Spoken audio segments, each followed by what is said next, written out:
de vous retrouver pour 2h30 de direct, de dialogue, d'échange et de partage sur Europe 1. Je suis à vos côtés jusqu'à 1h du matin avec la petite équipe habituelle qui m'entoure, Paul et Sonia au standard, et Fifi, Philippe Chartier, a pris quelques jours de vacances. Alors c'est Andreas Papazian qui le remplace à la réalisation de l'émission. Mais sinon, la ligne est ouverte, bien sûr, comme tous les soirs, au 39 21. Et la nuit, je l'espère, promet d'être douce en votre compagnie. 39 21 pour me parler, pour dialoguer avec un auditeur. Et vous avez également Internet à votre disposition, europe1.fr, les SMS au 7 39 21. Europe 1. Caroline Dublanche. Et c'est Yvonne qui est avec nous. Bonsoir. Oui, bonsoir. Bonsoir Yvonne. Oui. Alors vous voulez me parler de votre fils, je crois. Oui. Vous êtes un peu inquiète pour lui. Je suis inquiète parce que il était parti dans le midi travailler et il s'était fait une copine et puis ça n'a pas marché avec sa copine. Alors il est revenu sur Compiègne et puis il tourne là comme un fauve en cage. Depuis cette séparation, vous le sentez malheureux, Oh oui, stressé? il est malheureux. Oui, oui. Et il était parti donc dans le Nord, mais il avait trouvé du travail ou il avait tout lâché comme Dans ça? le sud, il est parti dans le sud. Écoutez, je veux le faire partir dans le Nord, moi. Oui, il avait tout lâché comme ça du jour au lendemain? Oui. D'accord. Il avait divorcé avec sa femme. Oui. Et puis alors, elle a été méchante avec lui, il lui a envoyé des SMS, oh, je sais pas. SMS. C'est pas facile à dire, c'est vrai. Et oui. puis, tous les soirs, elle avait toujours quelque chose à lui dire. Alors, il en a eu marre, il a pris ses clics et ses claques, il est parti. Oui. Il travaillait à l'hôpital de Compiègne. Oui. Et il a pas donné sa démission, il a demandé. Non. Il a demandé une mutation. Oui. Bon. Et il avait obtenu dans le Sud. Comment? Il avait obtenu? Non. Non. Eh oui, parce que les mutations dans le Sud, c'est très demandé, hein. Oui. On lui avait dit que oui, puis arrivé là-bas, il n'avait pas. Oui. Il a quel âge, votre fils, Yvonne? Il a fait 50 ans. D'accord. Au mois de septembre. Bon. Alors là, il est revenu, il a repris son poste à l'hôpital? Non. Non. Il cherche du travail ailleurs que dans l'hôpital. Bon. Et alors, il vient se confier à vous? Pourquoi ça s'est pas bien passé avec cette femme? Mais parce que elle fait beaucoup de dépression. Cette femme, elle a perdu son frère il y a 2 ans de ça. Oui. Puis elle n'arrive pas à se remettre. Oui. Oui, donc il s'est rendu compte en allant là-bas qu'elle allait vraiment pas bien. C'était compliqué. C'est compliqué. Il se chamaille. Il la connaissait depuis longtemps? Non. Non? On avait été pour... j'ai perdu ma sœur. Oui.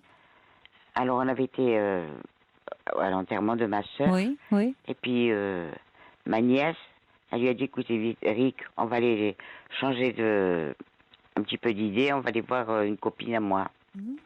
Et voilà comment il a connu. D'accord, c'est une copine de votre nièce. Voilà. Et ça s'est fait très vite alors? Il a pris très vite sa décision de partir? Oui. On a été là-bas pour Noël.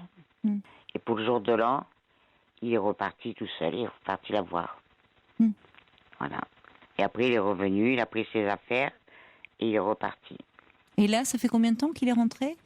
Ça fait 8 jours qu'il est rentré. Oui. Bon, il faut lui donner aussi un peu le temps. Il avait gardé son appartement alors? Non, il a un mobil-home. D'accord. Il vivait avant dans un mobil-home ou... Oui. Depuis qu'il avait divorcé avec sa femme, il était dans la rue. Alors j'ai payé ce mobil-home. Oh là là. Ouais. Oui. Oui, heureusement que vous êtes là, parce que sinon, sans vous, il... Je peux plus maintenant. Oui, mais il a... Comment ça se fait qu'après son divorce, il se retrouve à la rue? Qu'est-ce qui s'est passé? Parce qu'elle a mis à la porte, elle. Oui, certes, mais enfin, il avait un travail, il travaillait à l'hôpital, enfin, on s'organise, on cherche... Enfin, il semble assez fragile, votre fils. Il est très fragile. Oui. Il est très têtu aussi. Quand il a décidé quelque chose, là j'ai mon gendre qu'il a il a téléphoné, quand je lui ai dit, il a téléphoné.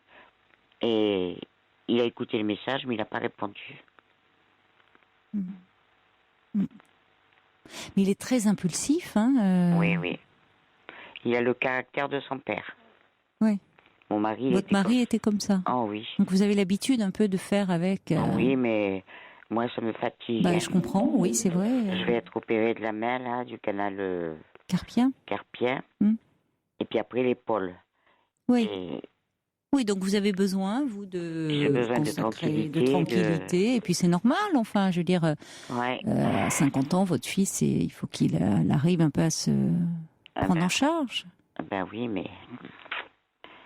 Il peut se tourner vers qui d'autre, en dehors de vous? Il n'y a personne. Il n'a pas d'amis, il n'a pas des... Il avait des amis, mais quand il est parti, il a tout laissé tomber ici à Compiègne. Oui, mais enfin, il n'est pas parti, il n'y a pas 10 ans qu'il est parti. Les amis, si vraiment c'était des amis, il peut les revoir et puis dire, ben voilà, je suis parti, je me suis trompé. Les amis peuvent être là quand même, c'est pas... très têtu, Eric. Mon fils, il est très têtu. Il ne veut pas aller se présenter chez les gens comme ça. Et vous, il vous demande quelque chose actuellement, ou pas? Ah non, il a travaillé un petit peu là-bas. Alors il a un petit peu pour quelques jours. Oui, je comprends que vous vous fassiez du souci, parce qu'il est quand même assez instable au fond. Oui, il est très instable. Qu'est-ce qu'il faisait à l'hôpital de Compiègne? Il était... comment on dit ça? Je ne sais pas... Quand les gens ils partaient de... Ambulancier, aide-soignant Non. Quand les gens y partaient, ils désinfectaient les pièces. ASH. Voilà. S'occuper de nettoyage. Oui. Et là, ils ne peuvent pas le reprendre du fait qu'il avait demandé sa mutation. Ah non, ils ont pris, évidemment, son poste est occupé maintenant. Ils peuvent le reprendre. Oui, oui. Parce qu'il n'avait pas donné sa démission. Mais il est fier, il dit qu'il va aller, ils vont lui dire, tiens, ça y est, tu reviens nous voir. T'as pas trouvé autre chose? Oui, mais enfin, à un moment, il faut qu'il mette un peu son orgueil dans sa poche. Il faut savoir aussi ce qu'il veut, quoi. À l'hôpital, enfin, bon, à l'hôpital, il n'est pas obligé de raconter sa vie, c'est le travail. Il a pu vouloir saisir une opportunité. Il n'a pas à raconter que c'est un échec sentimental. Non. Et de dire, bon, voilà que ça n'a pas marché, le projet qu'il avait, et qu'il souhaite réintégrer l'équipe. Il vaut quand même mieux ça que de rester, de se retrouver, il est dans son mobil-home, il n'a pas de boulot, enfin ça va, c'est n'importe quoi. Il sort pas, il boit du noir. Bah, il est bien parti pour déprimer, oui, s'il reste comme ça, ça va pas. Il est déprimé, hein. Oui, mais comment dire, il faudrait déjà, au moins, qu'il se présente et qu'il réintègre son poste. Déjà, ça lui donnera un cadre. Oui. À nouveau d'avoir des horaires, de réintégrer un peu une équipe. Et si actuellement ça ne va pas, à ce moment-là, il faut au moins qu'il se fasse mettre en arrêt maladie, qu'il voit un médecin. Là, il a le droit au chômage parce qu'il a travaillé là-bas. Alors, il a le droit au chômage. Alors, il a été voir à l'MPE, puis ils ont demandé des papiers. Mais ces papiers, ils étaient placés dans son cabanon, enfin dans son mobil-home. Il n'a pas tout pris les papiers. Non, mais là, il faudrait que quelqu'un fasse un peu les démarches, le boost, parce que c'est quand même un comble. Il va pas s'inscrire au chômage alors qu'il a un poste qu'il pourrait réintégrer. C'est n'importe quoi. C'est n'importe quoi. C'est n'importe quoi, je sais. Enfin, il y a suffisamment de gens, malheureusement, qui sont au chômage, qui voudraient avoir un emploi. Là, il pourrait réintégrer. Si c'est une question d'orgueil, à un moment, il faut un peu s'asseoir dessus. Hein. C'est sûrement ceux qui vont lui dire... oui, évidemment. Ils vont étudier son dossier, voir ce qui s'est passé. Alors, soit il n'est pas en état actuellement parce qu'il est trop déprimé, il vit ça comme un échec. Bon, ce qu'on peut comprendre. Mais dans ces cas-là, il faut qu'il se voit son médecin, qu'il soit un peu aidé. Et le fait de reprendre une activité professionnelle peut l'aider, parce que le travail, c'est quand même un très bon dérivatif. Mieux que de rester toute la journée dans son mobil-home à broyer du noir. Oui, mais lui, ce qu'il lui faut, quelqu'un avec lui. Il peut pas rester seul. C'est un homme qu'il lui faut une femme avec lui. Et là-bas, ils se sont pas accordés, je sais pas. Oui, mais on voit bien le problème. Il a été avec quelqu'un qui n'allait pas bien du tout, et et puis dans cet état-là, il va. Qui voulez-vous? Enfin, vous voyez qu'il va attirer des personnes aussi qui sont mal, qui ont des problèmes. Il faut déjà qu'il aille mieux. Ben oui. Vous pensez que seul, il n'est pas capable de s'en sortir, votre fils? Non, non. Non, seul, il s'en sortira pas.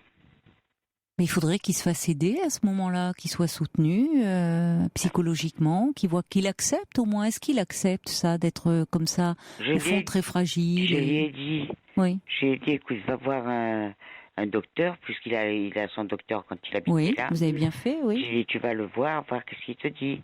Oh, qu'est-ce que je vais voir le docteur? Je vais pas. Il faut insister en lui disant qu'il est parce qu'il est malheureux. Oui, j'entends, je sais qu'il est têtu, Eric, mais têtu. mais bon, qui est-ce qui pourrait vous relayer un peu, ou peut-être quelqu'un de la famille dont il est proche, qui pourrait un peu Non, ici j'ai personne de la famille. Toute ma famille elle est dans le Midi. Mais même au téléphone, prendre de ses nouvelles. Eh ben, quand il a sonné le téléphone et puis il répond pas. D'accord.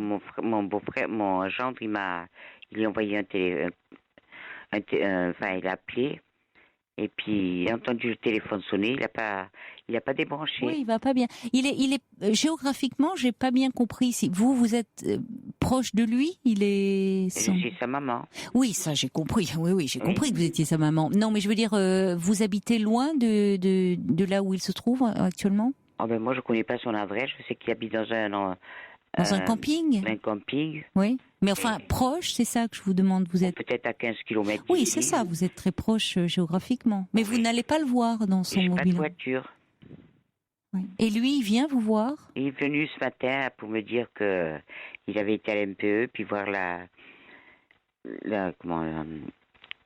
l'avocate. D'accord. Parce que il a son fils il travaille. Il a 24 ans et il travaille et il lui paye encore sa pension. D'accord. Il a un fils, hein, c'est ça? Oui, vous avez... oui. Il travaille dans un machin de zoologie. Oh, c'est formidable. Votre petit-fils? Oui. Il est soigneur? Soignant des animaux. Oh, c'est génial. Oui. C'est formidable. Il doit être. Enfin, en général, c'est par passion, les gens qui font ça. Ah oui, toujours. Il a trouvé un petit oiseau, n'importe blessé. Il a toujours beaucoup aimé les animaux. Oui. Ah c'est une bonne chose. Lui, il a trouvé sa voie. Il est heureux dans sa vie, votre petit-fils. Oui. Bon, c'est bien déjà. Et pour les fêtes, vous allez faire quoi? Il va venir passer Noël avec vous, votre fils? Il veut pas. Oh oui, mais ça va pas, là, il faut pas le laisser. Il va pas rester dans son mobil-home à dormir toute la journée, c'est pas possible. C'est pas dormir, il dort pas. Qu'est-ce qu'il fait? Il tourne comme un lion en cage. Il regarde la télé. Et vous, alors, vous allez passer Noël toute seule? Moi, j'ai un fils qui est sourd et muet, qui va venir passer réveillant avec moi. D'accord. Voilà. Il faudrait insister un peu. Non, vous n'avez pas envie, ça vous préoccupe qu'ils viennent? Non, c'est pas ça, c'est que il a dit non, c'est non. Oui, c'est difficile pour vous de l'aider parce qu'en fait, il est, comme vous dites, très têtu, il est très replié au fond. Oui. Il a ramené tous ses cartons et tout ça. Eh ben, c'est tout là-bas dans la salle à manger, ça traîne. Le matelas, parce que quand il était parti, celui qui s'occupe de... Non, je sais plus. Bon, c'est pas très grave si vous...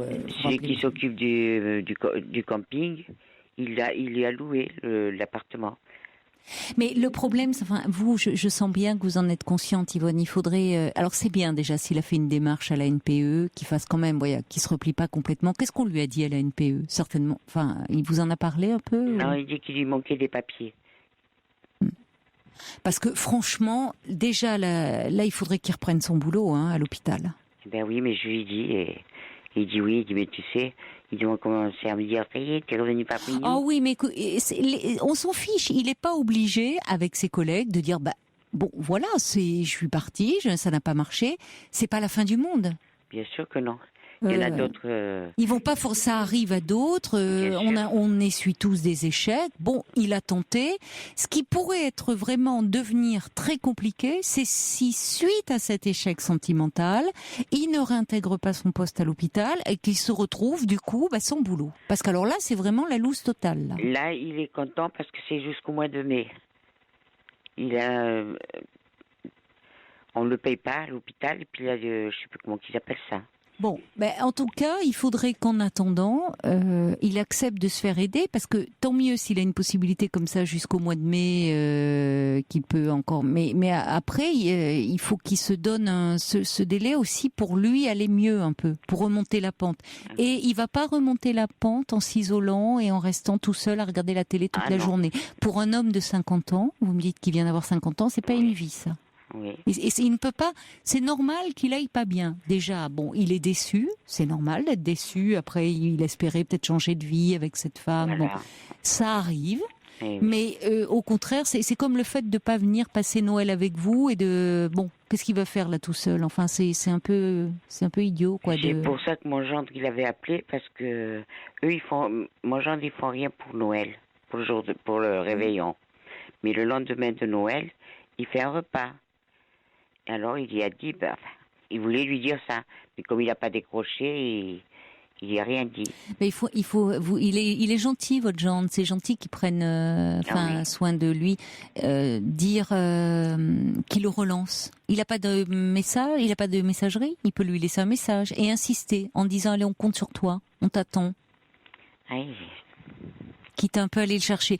Il est dans semble-t-il déjà, c'est quelqu'un qui a tendance un peu à être un peu passif, un peu, comme vous dites, s'il n'est pas un peu porté par quelqu'un, il n'avance pas, il ne bouge pas. Il faut qu'il soit porté, stimulé. Oui. Mais là, vous êtes sa maman, je comprends votre inquiétude, mais vous avez aussi raison de dire que à votre âge, vous avez quel âge aujourd'hui, Yvonne ? 75. Oui, vous avez, c'est pas vous qui pouvez, vous lui avez permis d'avoir ce mobil-home, il sait qu'il peut compter sur vous, mais jusqu'à un certain point, il faut quand même que vous... Maintenant, il peut plus. Moralement quand même, et c'est important. Oui, mais moralement, il m'écoute pas. Oui, mais il sait quand même que vous êtes là, et c'est pas rien. D'avoir, c'est quand même un filet de protection, si je puis me permettre. Oui, bien sûr. Mais vous vous inquiétez pour lui, il le sait, il peut passer. Vous voyez, ce matin, il est passé vous voir, vous raconter ses démarches, ça compte, ça aussi. Il sait que vous vous souciez de lui, voilà, qu'il y a quelqu'un, vous, qui se soucie de lui. Alors peut-être que du coup, vous avez raison de relayer un peu autour de la famille votre gendre, qui pourra un peu le relancer et un peu le stimuler, voir si vous connaissez certains de ses amis ou de ses collègues, leur dire il traverse une mauvaise passe, est-ce que vous pouvez un peu l'appeler, prendre de ses nouvelles, vous voyez, que vous ne soyez pas seul à porter tout ça. Il va me dire pourquoi tu parles. Pas besoin écoutez, pour lui, parce que vous pouvez lui dire c'est pas en restant comme ça tout seul que ton moral va remonter. Et puis vous avez raison, insister qu'il aille voir le médecin. En disant moralement qu'il n'est pas bien et que le médecin peut lui donner un petit remontant. Surtout qu'il le connaît de quand il était là. Alors d'autant plus. Mais c'est important, vous savez déjà, Yvonne, pour lui, pour votre fils, de savoir que vous êtes là. Maintenant, vous pouvez difficilement faire plus. Puis vous, il faut que vous vous occupiez aussi de votre santé, de ses interventions. Et vous pouvez lui dire à votre fils, moi, je suis fatiguée, je peux pas non plus. Il me dira, je viens plus. Oui, mais il agit un peu comme un petit garçon, un peu un peu capricieux. Oui, un peu. Parce que c'est à lui de s'occuper de vous aussi, de prendre un peu soin de vous, quand il ira mieux. Là, après ce matin, j'ai fait un peu de ménage. J'avais mal à ma main. J'ai remis mon machin qu'on m'a donné pour la mettre à la main. Je sais plus comment que ça s'appelle. Une attelle ou je sais pas. Une attelle, voilà. Et il me dit, qu'est-ce que t'as ? J'avais pas mal hier, aujourd'hui tu as mal. J'ai dit, j'ai fait mon ménage, j'ai lavé un petit peu, voilà. Oh, mais tu sais, c'est sur rien ça. Oui, mais c'est pas gentil. Non. Parce que vous faites beaucoup de soucis pour vous, et puis certainement lui, parce que ça l'angoisse au fond. Il veut vous voir forte, et ça l'angoisse de vous sentir vous aussi un peu diminuée. Mais vous avez raison de lui dire, oui, vous avez raison de lui dire, et dire, écoute, là, c'est pas rien, je vais me faire opérer, après ça sera l'épaule, et qu'ils comprennent aussi que c'est un peu à lui de vous relayer. Et puis que s'il n'est pas en état de le faire, à ce moment-là, qu'il se fasse aider. Oui. Et en attendant, écoutez, passez un bon Noël malgré tout avec votre fils. Vous pouvez le relancer même la veille. Vous pouvez l'appeler ou même en disant, écoute, si tu sais, la maison, la porte est ouverte, viens. Ah oui, mais il le sait. Tu es toujours le bienvenu. Il le sait. Bon, vous pouvez pas tellement faire plus, qu'est-ce que vous voulez, Je peux pas faire plus. Non, vous pouvez pas faire les démarches à sa place. Non. Heureusement, je craignais pour le boulot, si vous dites qu'il peut voir venir jusqu'en mai, bon, espérons qu'il va se reprendre et que au moins qu'il reprendra son travail, parce que d'ici là, il ira mieux. Il est déçu, mais avec le temps, ça devrait passer. Oui, j'espère.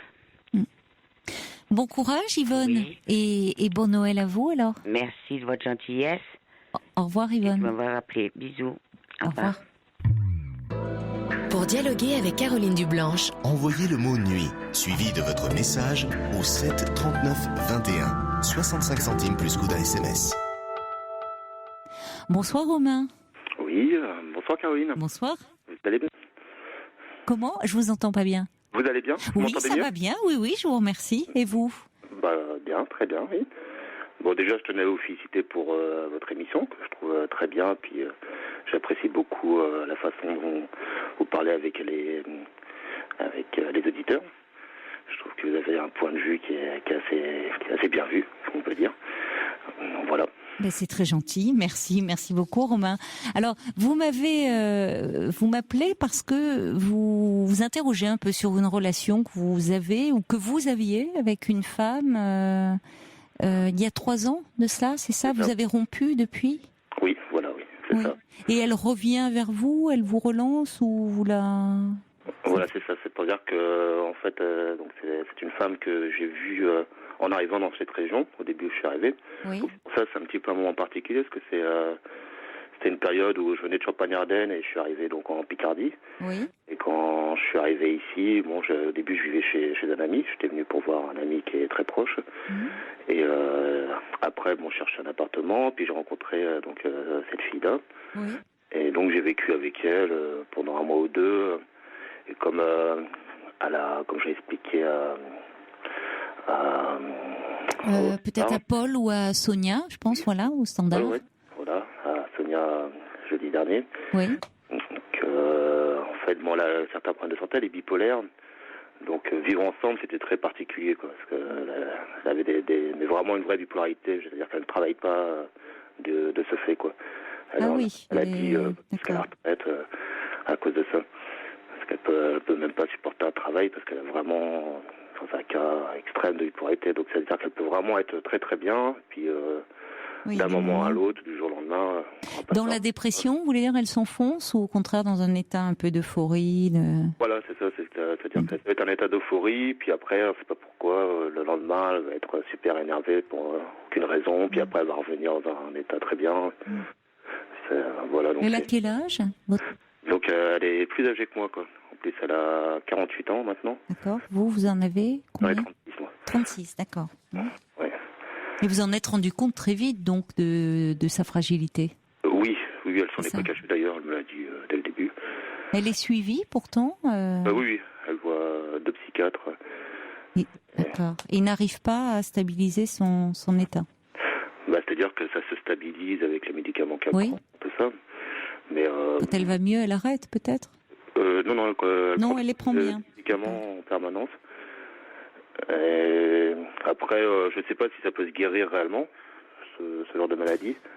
C'est pas vraiment on parle plutôt de stabilisation de l'humeur. C'est-à-dire qu'on évite ces pics vertigineux d'euphorie ou de descente. Enfin, il y a plusieurs phases comme ça. Et certaines personnes peuvent avoir une vie assez stable d'ailleurs, que ça soit sur le plan professionnel, social ou amoureux, vous voyez. Mais ça suppose vraiment un suivi régulier, une prise régulière des médicaments, et puis une vie assez calme quand même, vous voyez, ce qui est pas toujours simple, parce que la vie parfois réserve des des surprises, des chocs, enfin, donc c'est vrai que ça demande un peu une hygiène de vie, c'est pas simple, mais enfin, on parle plutôt, oui, de stabilisation. On peut vivre avec, hein. Tout à fait, c'est vraiment l'impression que ça me donnait. D'accord, au départ, oui. Romain, on va continuer à se parler, mais ce sera dans quelques minutes après les infos, donc ne raccrochez pas. On aura peut-être des réactions au 3921 si vous avez partagé la vie de quelqu'un qui souffrait de troubles bipolaires, ou si vous êtes bipolaire vous-même, vous pouvez en témoigner sur l'antenne d'Europe 1. À tout de suite, Romain.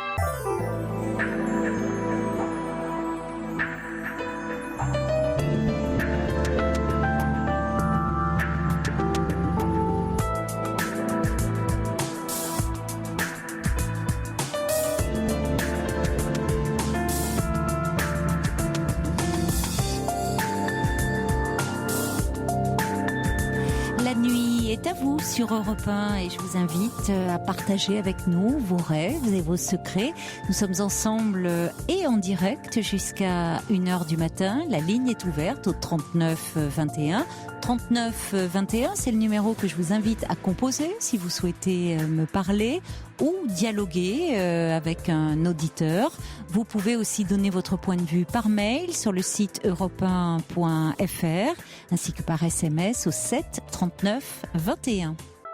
Allez, on retrouve tout de suite Romain. Alors Romain, vous avez 36 ans, vous avez rencontré une femme il y a 3 ans de cela, c'est ça, et très vite elle vous a dit qu'elle souffrait de troubles bipolaires. Oui, c'est ça. Est-ce que c'est ce qui est à l'origine de votre rupture, puisque vous avez rompu avec elle? Oui. Et c'est ça, et vous me parlez parce qu'elle cherche à vous joindre à nouveau. Vous êtes restés combien de temps ensemble au final? Donc à la base, on a dû rester à peu près 2-3 mois ensemble. D'accord, oui. On a dû vivre environ 3 semaines, un mois ensemble. Après quoi, c'était pas trop supportable de vivre ensemble. Oui. Donc j'ai cherché un appartement que j'ai trouvé. Et donc après, ça se passait un petit peu mieux, quoi, le fait qu'on soit chacun chez soi. Mais on n'était pas loin, on était à 500 mètres l'un de l'autre. Et ensuite, on a rompu. Et par la suite, elle a dû me recontacter 3-4 mois après. On est ressortis ensemble. On a dû rester pareil 3-4 mois ensemble. Et puis on a de nouveau rompu.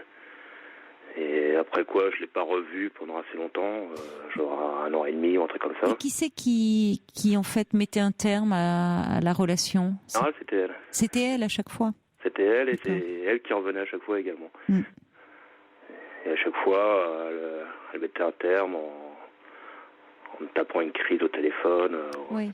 Un truc qui allait assez loin. Voilà. Et puis elle devait peut-être voir quelqu'un d'autre. Et puis une fois que ça devait être terminé avec l'autre personne, elle devait peut-être me rappeler à ce moment-là, j'imagine. Donc voilà. Et donc je l'ai pas revu après, donc pendant 1 an et demi. Après quoi, on s'est revus. Mais là, on n'est pas vraiment sortis ensemble. On a plutôt flirté un petit peu ensemble. Et c'était très ambigu. Je ne savais pas si j'étais avec elle ou si j'étais pas avec elle. C'était très ambigu. J'ai l'impression qu'elle me voyait en fait quand elle s'ennuyait et qu'elle avait personne d'autre à voir. Et puis si jamais elle voyait quelqu'un d'autre, elle me voyait pas. Donc j'étais toujours. C'est pas très agréable, oui. Pour vous, si vous pensiez ça. Oui, pas non. très valorisant. Non, c'était pas. C'est peut-être pas la réalité d'ailleurs, mais enfin en tout cas c'est comme ça que vous le ressentiez, vous. Oui, c'est comme ça que je ressentais. J'ai l'impression qu'elle me voyait si elle s'ennuyait ou si elle avait rien à faire. Et qu'elle m'avait recontacté pour ça et qu'elle s'ennuyait à ce moment-là, peut-être, je sais pas. Et puis que c'était pas clair notre relation à ce moment-là quand on s'est revus. Je savais pas si on était ensemble ou pas. C'était pas clair entre nous. On avait un peu flirté ensemble. Et c'était pas très très clair. Mais vous avez donc toujours des sentiments amoureux pour cette femme? Oui, voilà, le problème, c'est que ça, moi, à chaque fois, j'arrivais à zapper, quoi. Après, j'y pensais plus dès qu'elle me. Ah bon? Fallait plus. Tant mieux pour vous. Oui, vous arriviez à vous remettre finalement. Et voilà, j'y repensais quand même pendant 2-3 semaines après. Puis après, je tournais à la page. Je disais voilà. Et à chaque fois, elle me relance. Quand elle vous relance, en revanche, vous ne résistez pas. Vous revenez vers elle. Voilà, c'est ça le problème, oui. Oui. C'est que j'ai l'impression que oui, j'ai toujours des sentiments pour cette fille-là. Et disons que je sais pas si j'ai des sentiments, mais à chaque fois ça me touche quelque part, quoi. je pense que ça doit me toucher pour plusieurs raisons. Qu'est-ce qui vous touche? C'est important. En quoi ça vous touche? Alors, ça me touche parce que je pense que déjà j'ai des sentiments encore pour elle. Quelque chose, Je sais pas si on peut faire des sentiments, mais c'est quelque chose. Oui. Et je pense que c'est peut-être lié également au fait que c'est arrivé à un moment particulier de ma vie quand je suis arrivé ici. C'était un changement de vie, je changeais de région. Et je l'ai connu à ce moment-là, un moment où j'étais un petit peu en galère, où je cherchais un logement. J'ai eu du mal à trouver au début, c'était un petit peu laborieux. Vous étiez un peu perdu, vous n'aviez pas de repère finalement. Voilà, j'avais pas de repère, oui. Un peu déstabilisé déjà. Voilà, à la base, oui, j'ai juste un ami très très proche qui était ici, mais à part ça, lui, mon ami, il a sa famille, ses enfants, voilà, je pouvais pas toujours compter sur lui, le voir, donc fallait Vous étiez un peu seul, même un peu beaucoup, isolé. Du fait de votre nouvelle situation, d'arriver dans une région que vous ne connaissiez pas. Vous y étiez pour le travail, donc? Non, justement, non, même pas. Non pour mon ami, à la base. C'est-à-dire que j'avais envie de changer de région. D'accord. Et j'étais pour mon ami. Et donc, après, j'ai trouvé la région sympa, c'est joli. Et du coup, j'ai trouvé du travail, mais un travail qui n'a rien à voir avec les études que j'ai faites. J'ai fait des études de philosophie, moi, à la base. Oui. J'ai travaillé beaucoup dans l'animation, genre de choses. J'ai fait énormément de boulot différents dans ma vie. Et qu'est-ce que vous faites aujourd'hui? Et là, c'est dans la restauration. Donc, en gros, j'ai trouvé le premier job, parce que c'est assez touristique dans le coin. D'accord. J'ai pris le premier job qui se présentait, En fait, j'ai fait le tour des restaurants. Mais alors, vous n'êtes pas en cuisine? Je suis aux deux. Je suis en cuisine. Ah bon? Ça s'improvise pas, ça, en principe? Ça dépend, remarquez, quel genre de cuisine vous faites, après tout. Oui, j'ai appris sur le tas. Oui, d'accord. J'étais cuisinier à la base. Ah oui. Voilà. Comme quoi, la philo, ça mène à tout, hein. Oui, comme quoi, si. Et vous n'avez jamais voulu enseigner, par exemple? Si, à la base, si, mais j'ai passé un concours que j'ai raté. Mais ça m'était arrivé quand même d'enseigner un petit peu en primaire, des professeurs, des choses comme ça. D'accord, oui. Mais après, voilà, c'est vrai qu'en philo, mis à part l'enseignement, il n'y a pas... c'est compliqué, oui, ou alors... ou alors après, il faut faire comme certains qui deviennent médiatiques, qu'on entend, s'exprimer. Mais c'est vrai, ou écrire des livres, ou c'est vrai qu'à part l'enseignement, la recherche, écrire, c'est compliqué, oui. Oui. C'est vrai que même la médiatisation, ça m'aurait plu. Je m'intéresse énormément à la politique. Je suis très intéressé par toutes ces questions-là. La philosophie, la psychologie, tout. Donc vous écoutez beaucoup la morale de l'info Ah oui, j'écoute énormément. On reparle là-dessus. J'écoute d'autres radios concurrentes, France Inter, France Culture, France Info. J'écoute beaucoup la radio. Et tout ce qui est des émissions de débat politique, ou d'histoire, comme la vôtre en début d'après-midi. Tout ça. Oui, avec Franck Ferrand. Oui. Oui, vous êtes très curieux finalement, vous avez des goûts très éclectiques. Et dans votre métier, là, ça va? Vous vous épanouissez ou... Oui, ça va, mais donc là, je pense que j'arrive quand même à une certaine limite. C'est-à-dire que j'ai fait ça, ça va, je suis pas mécontent de l'avoir fait parce que j'ai appris quelque chose. Et puis c'est bien, oui, comme vous dites, je suis éclectique et ça me permet c'est une certaine polyvalence. Et puis j'ai un esprit très généraliste. Donc ça me permet de me servir un petit peu de mes mains. Donc je trouve que c'est pas plus, j'ai appris des choses. Je suis pas mécontent de l'avoir fait. Et là, est-ce que vous avez depuis, puisqu'en parlant des conditions de votre rencontre, qu'on en est venu à parler de ce que vous faites aujourd'hui, donc vous travaillez dans la restauration, alors vous avez fait des études de philosophie, vous avez changé complètement de vie, de région. Oui. Voilà. Est-ce qu'aujourd'hui vous vous êtes construit un peu une vie sociale? Est-ce que vous avez vous êtes trouvé des nouvelles connaissances ou peut-être des amis? Oui, même. On peut parler que de connaissances. Moi, je fais bien la distinction entre mes amis, les vrais amis, les amis proches, et les personnes qu'on dit des potes. Mais bon, oui, bien sûr, oui, c'est pas la même chose. Mais c'est important aussi. Ça permet de pas être dans l'isolement dans lequel vous étiez en arrivant, forcément. Ah oui, non, je vois des gens, je vois du monde, mais voilà, ce sera pas une raison pour laquelle je resterai dans cette région, C'est pas des personnes dont j'ai le sentiment que des amis, comme je peux l'entendre, parce que moi j'ai des amis de très longue date, j'en ai 4-5 ou que je connais vraiment depuis 20-25 ans. D'ailleurs, l'ami pour lequel j'étais venu à la base ici, je le connais depuis plus de 20 ans. Et qu'est-ce qu'il en dit alors, votre ami, lui, de cette histoire? Vous devez beaucoup lui en parler. Justement, non, je n'en parle pas trop. Pourquoi?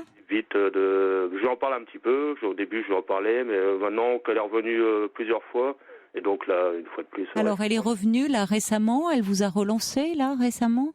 Disons qu'elle est, on peut pas dire qu'elle m'a relancé, mais elle m'a recontacté, quoi. Elle vous a appelé. Et justement par l'intermédiaire de mon ami, quoi, parce qu'elle le connaît aussi. Donc elle s'est arrangée pour aller chez lui et puis voilà, puis me recontacter par son biais, en fait. Vous vous êtes revus? Et oui, on s'est revus, ouais, oui. On s'est revus, elle m'a réinvité chez elle, je suis passé chez elle, c'était vendredi soir. Même. Oui, donc c'est récent ce week-end-là. Oui, oui. C'est extrêmement récent. Et donc qu'est-ce que vous vous demandez où vous en êtes? Qu'est-ce que ça fait? Ça vous perturbe ça? Disons que oui, disons que le problème c'est que ça me touche à chaque fois. Mais ça vous touche de quoi? Vous n'arrivez pas à lui résister au fond? Elle vous plaît? Oui, voilà, oui. J'arrive pas trop à lui résister, puis et je sais pas quel comportement adopter en fait. J'ai l'impression que c'est un petit peu trop facile pour elle, quoi. J'ai l'impression qu'à chaque fois elle claque des doigts, puis je reviens sans, voilà, quoi. J'ai l'impression que c'est facile, quoi. Il suffit qu'elle s'en aille, je dis rien. Il suffit qu'elle revient, je dirai rien. Donc j'ai le sentiment, oui, que je sais pas quel comportement adopter, quoi. À son égard, parce qu'en plus la façon dont elle était partie la fois d'avant, c'était assez malotru, on va dire, parce qu'on se revoyait, et puis du jour au lendemain, plus de nouvelles. Là, il n'y a même pas eu de crise ni quoi que ce soit, ça a été tout simplement, j'appelais et elle répondait pas. Mais parce qu'on n'est pas toujours dans le rationnel, c'est-à-dire, c'est compliqué. Si une femme qui ne présentait pas tous ces troubles-là avait ce comportement-là, qu'est-ce que vous en déduiriez, justement, de ce que vous me dites? J'aurais le sentiment qu'elle me voit quand elle s'ennuie ou qu'elle a personne. Donc au fond, qu'elle s'amuse un peu avec vos sentiments et qu'elle n'est pas vraiment attachée à vous. Voilà, ouais, peut-être que c'est le sentiment que ça me donnerait. Alors, qu'est-ce qui fait que c'est le fait, parce qu'elle présente ces troubles bipolaires, que du coup vous vous montrez plus indulgent, vous essayez, qu'est-ce que vous essayez de comprendre, qu'est-ce qui se passe? Oui, voilà, oui, c'est ça. C'est peut-être pour ça que j'essaie d'être plus compréhensif. Et quand bien même, si elle ne le fait pas exprès, c'est-à-dire qu'il n'y a pas derrière une stratégie, une démarche ou une volonté d'être comme très désobligeante avec vous, très peu respectueuse de vous, que au fond c'est lié à sa problématique et à ses troubles. C'est-à-dire que c'est très difficile pour elle. C'est vraiment un trouble de l'humeur, hein. Oui. Donc c'est très difficile d'avoir une vie stable, visiblement déjà dans cette pathologie-là. Oui. Qu'est-ce que vous pouvez vous en attendre au fond? Parce que même elle ne maîtrise pas complètement les choses, voyez. Mais au final, le résultat est le même pour vous. C'est-à-dire que oui, voilà. Donc je ne sais pas trop quoi attendre. Ça peut pas être quelque chose dans la durée, dans la stabilité. Alors tout dépend ce que vous recherchez. Voilà, justement, maintenant je me pose sérieusement des questions. Je me dis ça sert à rien, ça va pas continuer comme ça pendant, voilà, quoi. Je pense qu'il arrive un moment donné où ça va m'agacer aussi. Et puis j'ai pas de problème particulier pour trouver une personne. Hein. Je pense, non, que ce problème n'est pas là. Ce qui est plutôt rassurant, vous me dites qu'au fond, elle vous perturbe quand elle vous relance, quand elle revient, que vous avez du mal à résister, parce que, en plus, vous n'êtes pas retombé amoureux entre-temps. Mais au fond, quand vous ne la voyez plus... Entre-temps. Comment ? J'ai vu d'autres personnes entre-temps. D'accord. Mais je suis pas vraiment tombé amoureux, non. Mais ça, c'est quand même bon signe. Ça veut dire que ça rejoint le fait que vous me dites quand vous ne la voyez plus, oui. Vous allez bien. Enfin, vous allez bien. Passer le petit moment, quelques jours, quelques semaines, un petit pincement, après vous allez bien. Voilà, c'est ça. Et vous allez bien au point de pouvoir même rencontrer d'autres femmes. Oui, voilà. Vous n'êtes pas hanté par cette femme. Tant mieux. Ça, c'est très bon signe pour vous. Donc en fait, il faudrait juste que quand elle vous rappelle... Vous ne la revoyez pas? Je sais pas ce que je dois faire. Pourquoi? Tout dépend ce que vous voulez, ce que vous attendez. Mais si vous attendez, si c'est pour passer des moments avec elle et pas plus, elle peut pas vous proposer autre chose. Oui, je me pose la question. Oui. Vous voyez bien que dans sa vie, ces troubles ont beaucoup de répercussions. Il y a des degrés, parce que vous voyez, il y a des personnes qui sont très bien stabilisées. C'est le cas de Josie, qui nous envoie un petit message en disant qu'elle a été diagnostiquée comme ayant des troubles bipolaires. Elle est suivie par une psychiatre, par une psychologue, et elle est depuis stabilisée avec le traitement qu'elle prend. Et elle dit, la vie va bien, dit Josie. Oui. J'ai le sentiment qu'avec ces médicaments, elle arrive à se stabiliser, oui. Alors là, le problème, c'est qu'il y a un autre problème qui s'est rajouté là, par rapport à ce qu'elle a comme maladie, c'est qu'en plus, là, maintenant, elle a des problèmes de dos. Et donc, elle doit prendre d'autres médicaments qui sont incompatibles avec les médicaments qu'elle prenait déjà. Donc, ça lui fait des complications. Quand je l'ai revue, en fait, récemment, elle m'a raconté toutes ces complications, quoi. Elle m'a raconté tous ses problèmes de santé, ses complications, qu'elle avait plein de trucs, et qu'en plus, il y avait un problème qu'elle avait avant, elle a découvert qu'elle avait une nouvelle maladie, des problèmes de dos, un tassement, plein de choses, et qu'elle était forcée de prendre des nouveaux médicaments, mais qui n'étaient pas compatibles, alors que peut-être qu'elle devrait être hospitalisée à la fin du mois, voilà, quoi, elle m'a... Ouais. Enfin, vous voyez bien que c'est très compliqué. Oui. De toute façon. Oui. Alors, qu'est-ce qui fait que, au fond, vous continuez ? Alors ça, c'est le mystère de l'amour, je sais pas. Parce que peut-être vous analysez ça comme si elle jouait avec vous au chat à la souris, que au fond vous revenez comme si c'était une relation de séduction classique, j'ai envie de dire. Ouais. Et au fond, elle vous échappe, vous n'arrivez pas à avoir le dessus, elle reste un peu insaisissable, donc d'autant plus désirable à vos yeux. Là où il y a aussi autre chose, puisqu'il y a aussi, je pense, quand même, sa problématique qui entre en ligne de compte. Oui, je pense que et ça, c'est plus préoccupant. Vous voyez, on est bien au-delà, à mon avis, d'un jeu de séduction. Ce qui ne veut pas dire que, après tout, vous pourriez lui dire malgré tout. Je ne sais pas si ça serait suivi des faits, si elle est à même de pouvoir le faire, mais c'est autre chose. Mais après tout, rien ne vous empêcherait de lui dire, écoute, j'en ai un petit peu marre que tu me laisses comme ça, du jour au lendemain. Après, quand tu viens, quand tu décides, tu me rappelles, je suis pas à ta disposition. Ouais. Vous pourriez lui dire. Pourquoi vous ne le faites pas ? J'ai du mal à lui dire, en fait. Et pourquoi ? Quand je la revois, j'ai pas envie de... C'est bête, mais j'ai pas envie de m'embrouiller avec elle. Alors je vous dis, si vous voulez passer des moments avec elle, vous pouvez. Mais si vous attendez d'elle une relation stable, à mon avis, vous faites fausse route. Oui, c'est possible, oui. Mais là, je commence à me faire une raison, mais j'irai assez dans votre sens, oui. Oui, effectivement, je pense parce que vous le voyez, je vous dis, si c'est sur le plan d'une relation de séduction, ça peut être aussi un peu quelque chose qui vous attire, cette femme qui est insaisissable ou vous n'arrivez pas à la cerner, mais il y a derrière quand même, ça je vous le dis, c'est moins, comment dire, c'est moins glamour, c'est ces troubles quand même derrière qui font que vous voyez bien, elle a une vie, elle ne peut pas travailler, elle est en invalidité, enfin il y a tout un ensemble. C'est pas quelque chose qu'elle maîtrise tout à fait. Je dirais même qu'elle maîtrise pas du tout. Oui. Et voilà. vous, au fond, la question à vous poser, je dirais pour conclure, c'est qu'est-ce que vous attendez ? C'est ça en fait, c'est la question que je me pose et voilà, c'est un peu ce que je voulais vous demander, pas tant que ce que j'attends, mais la réaction que je devrais adopter en fait.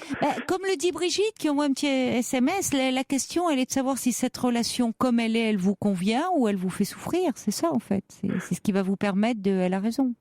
Alors le problème, de conclure ou pas pour conclure, le problème c'est que voilà, quand ça fait un moment que je l'ai pas vue, donc j'en souffre plus et j'y pense plus quasiment. Et oui, mais ça j'ai compris. Quand elle vous relance, bon, alors ça peut durer longtemps, mais peut-être que après tout, ce système-là pour le moment vous convient. Si c'est le cas, peut-être qu'un jour vous vous enlacerez, que vous ferez une autre rencontre. C'est ce que dit Osiris. Ce temps qui passe vous éloigne peut-être de quelqu'un d'autre aussi, de vous engager, de vous investir. Mais ça ne vous empêche pas de faire des rencontres. Donc peut-être qu'à un moment vous allez quand même, dans les temps où elle rompt avec vous, rencontrer quelqu'un et ça fera la différence. Et qu'elle vous rappellera, vous n'aurez plus envie d'y aller parce que vous serez tombé amoureux. Voilà, c'est possible aussi. Le truc, c'est que j'ai rencontré d'autres personnes, mais je ne suis pas tombé amoureux d'autres personnes. Voilà, donc je n'ai pas eu de relation particulière qui m'a affecté, quoi. Mais à part elle, en fait. Voilà. Oui, mais parce que il y a un côté où elle est insaisissable, mais je vous dis, le problème, c'est qu'elle est insaisissable parce qu'elle a des troubles. Profonds. Oui. Voilà. Donc, ne sous-estimez pas cet aspect-là des choses, quand même. On est bien au-delà de elle vous échappe et autres. C'est sa vie à elle aussi qui lui échappe, c'est pas seulement vous. Oui, puis je pense que c'est également le fait, en fait, comme elle travaille pas, il faut qu'elle occupe ses journées, quoi. Et je pense qu'il y a aussi ça, c'est-à-dire que si elle va pas avoir des gens, ou même des amis, ou je sais pas quoi, à un moment donné, elle va s'ennuyer, quoi. Donc peut-être que des fois aussi, elle me rappelle pour ça, peut-être dans l'ennui. Oui, mais ce qui est curieux, c'est que vous acceptiez à ce moment-là, puisque vous pensez que c'est ça, d'être dans un rôle aussi peu valorisant. Parce que franchement, pour le coup, tel que vous le présentez, c'est pas du tout valorisant. Alors, qu'est-ce que vous espérez ? La faire changer d'avis ? Qu'elle tombe vraiment amoureuse de vous ? Et là, ça serait peut-être le début des ennuis pour vous, d'ailleurs. Oui, peut-être. Oui, je sais pas. Moi, on a quand même une relation particulière. J'ai l'impression que c'est quelqu'un que je connais très longtemps, quoi. Même si on n'aura pas une relation long terme, j'ai l'impression que c'est une personne que je connaîtrais même par amitié. Mais à ce moment-là, vous pouvez la voir. Si vous la voyez amicalement, vous pourriez en parler avec elle, parce que ces troubles ne justifient pas tout non plus. Et pas si vous pensez qu'elle vous voit juste quand elle s'ennuie. Après tout, pourquoi acceptez-vous ça? Soit vous y trouvez votre compte et vous-même, comme vous dites, après vous n'y pensez plus et très bien. Mais si à un moment vous trouvez que vous êtes un peu utilisé comme la roue de secours, après tout, vous pouvez lui dire ça me convient pas, mais je t'apprécie et on peut se voir comme ça en ami, mais plus en amant. Vous pouvez le faire, hein. C'est à vous. Vous pouvez à mon avis, je vais vous le dire pour conclure, si vous devez clarifier, ça viendra de vous, pas d'elle. Hein. Oui. Bon. Pour le moment, tant que vous acceptez, oui, ça peut durer longtemps. Mais si vous l'acceptez, après tout, c'est à vous de voir. Oui, tout à fait. Bon courage. Après, on peut effectivement venir amis. Je suis juste ça pour terminer. Le problème, c'est que je pense que si elle est avec quelqu'un et qu'on est amis, j'aurais du mal à le supporter quand même. Donc c'est un petit peu compliqué quand même. Mais oui, mais c'est possible. Bon, enfin, en tout cas, je pense que vous peut-être, et c'est le sens aussi, j'espère que de la discussion, que ça vous éclairera un peu, c'est que par moment, vous sous-estimez un peu les troubles psychologiques de cette femme. Et où vous vous situez uniquement dans une relation d'amant, où elle vous échappe, où elle revient vers vous quand elle s'ennuie, il y a un côté comme un peu de challenge au fond. Est-ce qu'elle va, vous voyez, prendre de l'importance pour elle, tomber amoureux parce qu'elle vous échappe, donc elle est séduisante. Mais vous oubliez, peut-être, vous occultez, parce que c'est normal, vous nous la voyez en tant que femme, et qu'elle a quand même des profonds troubles et que c'est très difficile pour elle de trouver une stabilité dans quelque domaine que ce soit. Ouais. Et pas seulement en amour. Voilà. Elle ne peut pas faire autrement. Ça ne veut pas dire qu'elle ne voudrait pas. C'est que pour moi, elle ne peut pas. Ça change quand même complètement la donne. Vous l'avez dit vous-même, hein, vous avez essayé de vivre avec elle, ça n'a pas tenu. C'était impossible. Ouais. Donc votre relation, elle ne peut être faite, c'est peut-être ça qu'il faut vous mettre en tête, que de moments comme ça. Ça va parce que vous vous voyez très ponctuellement. Si vous étiez ensemble plus souvent, à mon avis, vu ce que vous me décrivez d'elle, ça deviendrait vite invivable. Vous l'avez essayé d'ailleurs. Oui, c'est possible. C'est toujours possible, vous avez raison. Donc, oui, mais à vous de voir et de peut-être trouver quelqu'un... Vous ferez le point. Il y a peut-être un livre d'ailleurs qui pourra un peu vous éclairer aussi sur ce que sont ces troubles bipolaires. C'est pas simple quand on ne connaît pas, et puis c'est normal et tant mieux. Vous ne la voyez pas par rapport à ces troubles, mais par rapport à la femme et qui vous plaît. Elle vous plaît aussi beaucoup. C'est le livre de Raphaël Giachetti. Giachetti. Il est psychiatre, il est spécialisé dans ces troubles bipolaires. Ça s'appelle La maladie bipolaire, expliquée aux souffrants et aux proches. Raphaël Giachetti, c'est chez Odile Jacob. C'est très pédagogique, hein, vraiment, vous pourrez. La maladie bipolaire, expliquée aux souffrants et aux proches, Raphaël Giachetti. Donc ça, il y a une partie qui concerne aussi l'entourage d'une personne qui souffre de ces troubles. Ça pourra peut-être un peu vous éclairer aussi. Oui, sûrement, Giachetti. Vous m'avez dit quoi? C'est J-A Giachetti. Giachetti. Raphaël Giachetti. Chez Odile Jacob. Okay. Voilà. Bon courage. Oui. Je vous remercie, Caroline. C'est moi qui vous remercie, Romain. Une bonne continuation. Merci. Au revoir. Et des bonnes fêtes de fin d'année. Merci. Vous aussi. Très belle fête à vous, Romain. Au revoir. Merci. Au revoir. Bonsoir, Chantal. Bonsoir, Caroline. Comment ça va? Écoutez, content de vous entendre. Mais moi aussi. Cela fait déjà quelques mois que j'avais appelé. Ah bon? D'accord. Et on s'était parlé? Oui, il se trouve que normalement c'était à 2 reprises que j'avais téléphoné à la libre antenne. Oui. La première fois c'était en 2008 concernant une question de métissage. D'accord. Et puis je pense que c'était un peu plus récemment, peut-être l'année passée, où je parlais c'était une sorte de bilan par rapport à ce coup de fil de 2008. Oui. Et donc à l'époque j'avais 27 ans, maintenant j'en ai... qu'importe, maintenant j'en ai 37 disons. Et il se trouve qu'en fait, pour résumer, mon projet dont je vous avais parlé est en cours. Oui. pouvez me rappeler un peu, parce que là, j'avoue, moi je me souviens, mais quand il y a des choses, vous voyez, dans l'histoire, tout d'un coup, ça va être sur un détail, ça va être sur quelque chose, ou qui va me rappeler. Là, c'est vrai que pour le moment, juste avec votre prénom, 2008, même une question de métissage, j'avoue que je raccroche pas là encore. Mais oui, je pense que c'était plutôt 2006. Enfin, en tout cas, ça peut être, vous savez, là, je vais pas vous contredire sur les dates, mais voyez, souvent, ça me revient en mémoire, mais à travers un détail qui peut paraître insignifiant, mais moi, voilà, il y a quelque chose qui, tout d'un coup, toute l'histoire, toute la pelote se dévide. Alors, je vais rappeler quelques... Mais vous n'êtes pas obligé, parce que d'ailleurs, je suis en train de vous dire par rapport à ce projet, tant mieux s'il se réalise pour vous. Vous pouvez m'appeler aussi pour un tout autre sujet, hein, donc vous n'êtes pas obligé de... Vous voyez, c'était juste par rapport à ce projet que je relevais. Hein. Oui, tout à fait. Eh bien, en fait, initialement, mon coup de fil, c'était concernant ma vie sentimentale. D'accord. Qui est un peu questionnante, parce que j'ai remarqué que le temps passe et que il y a des choses contre lesquelles je me pose la question, dois-je encore lutter contre une partie de moi? Et là, il s'agit de mon homosexualité. C'est un sujet délicat me concernant, parce que c'est une partie que je refoule très souvent et qui est bien présente. Vous avez vécu déjà des histoires d'amour avec une femme?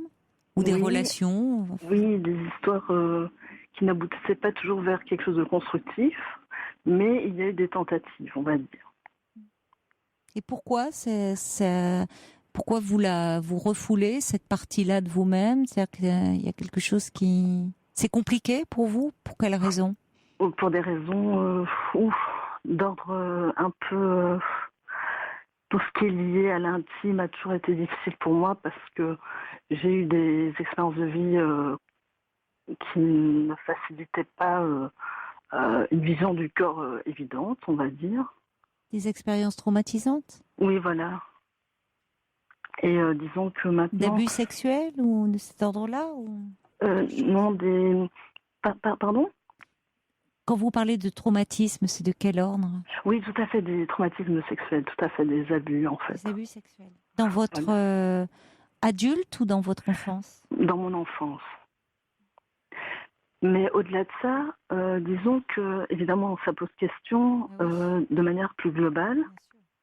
Mais depuis, comment dire, je suis au sortir d'une dépression qui a duré 20 ans. Et à côté de ça, pour l'instant, je suis en psychothérapie. D'accord. Depuis combien de temps? Depuis 2008. Oui. Et ça m'aide énormément à reconstruire une meilleure estime de moi-même, évidemment. Oui. Oui. Qu'est-ce qui a fait que vous êtes à un moment, vous êtes décidé à suivre une psychothérapie en 2008? Le fait que le travail que j'avais enclenché avec mon médecin psychiatre, donc en 96, faisait qu'il fallait prendre le pli d'un autre approfondissement et que c'était vraiment nécessaire pour être au plus près de moi-même, quoi. De choses, de dimensions, justement, de cet ordre-là qui posait question entre moi et moi, quoi. Et qui avait des répercussions sur ma façon de gérer ma vie au quotidien. D'accord, donc c'est pas avec ce psychiatre que vous faites votre psychothérapie, non, c'est avec quelqu'un d'autre. Voilà, c'est quelqu'un d'autre. Et ça m'aide énormément. Tant mieux. Et donc, mon but de mon appel... Oui, j'allais vous le demander, puisque vous êtes en thérapie, qu'est-ce qui fait que vous n'en parlez pas en thérapie de ce que vous voulez me parler à moi?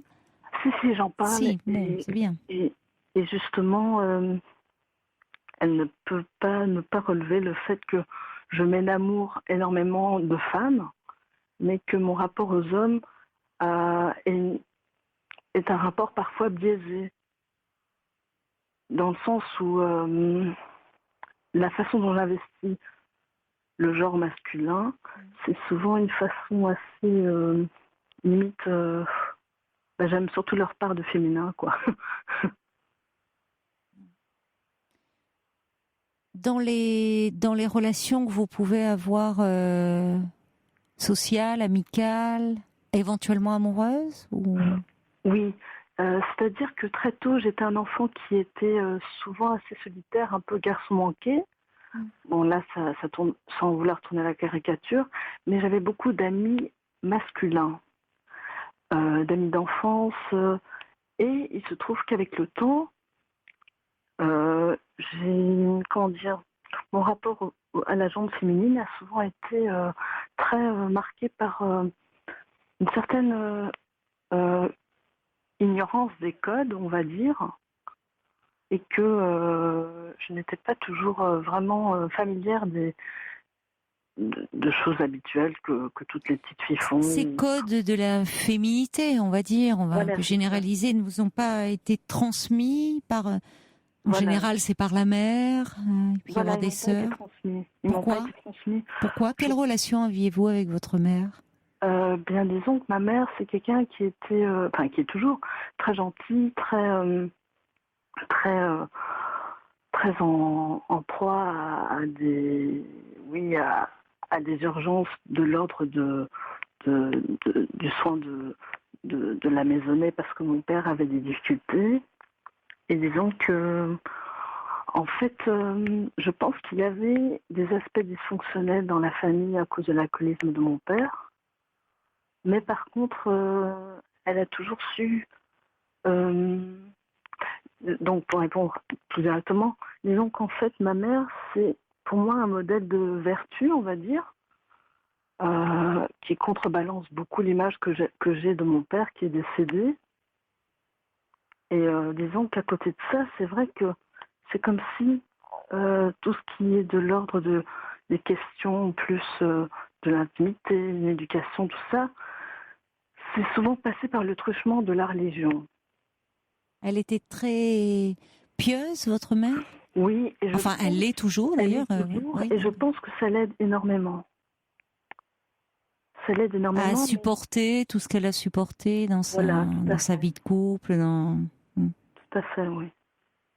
Et donc, c'est vrai que je n'ai pas cette complicité mère-fille que d'autres peuvent avoir en parlant de leur vie sentimentale à leurs parents.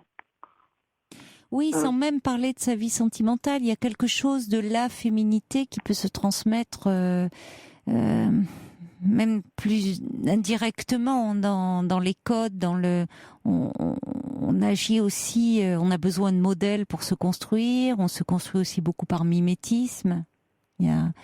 Or, vous me dites déjà, vous situez la barre assez haut, enfin en tout cas, en disant que votre mère est un modèle de vertu pour vous. Oui, tout à fait. C'est pas n'importe quel mot de parler de vertu, justement. Donc, ce qui est du corps, du charnel, du désir de la sexualité, comme si c'était évacué, comme si ça n'avait pas lieu de...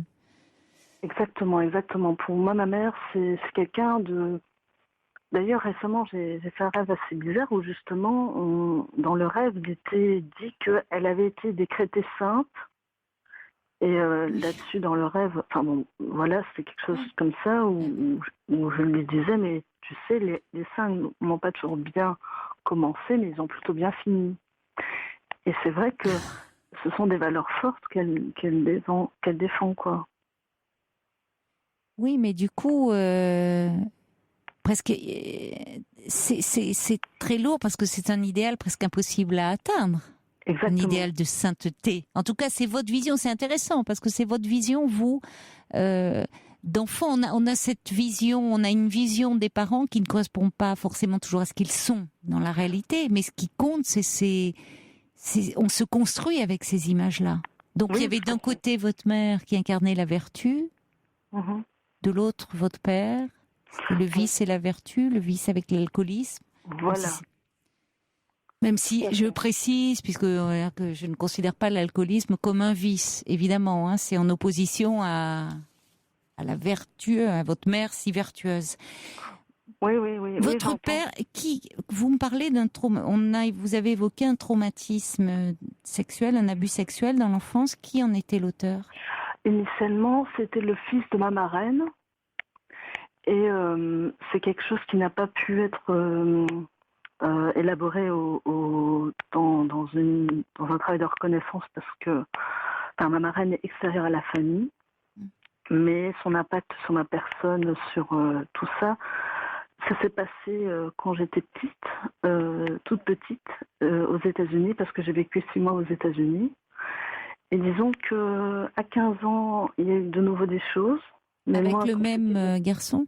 Le même garçon. Je dis garçon parce que c'était un Oui. jeune homme, enfin un adolescent. Tout à fait. Il était adolescent. Donc j'avais 3 ans et demi. Et en fait, j'ai eu un blackout quand je suis partie aux États-Unis parce que ça a été un traumatisme au-delà de l'offense. Disons que c'était un traumatisme parce que forcément, j'ai ressenti comme un sentiment d'abandon assez grave. Partir aux États-Unis à 3 ans et demi loin de ses parents, c'est questionnant. Et maintenant, ce que j'en ai fait, c'est que, parce que j'ai quand même eu une grande dépression. À quel moment? À ce moment-là? En 95.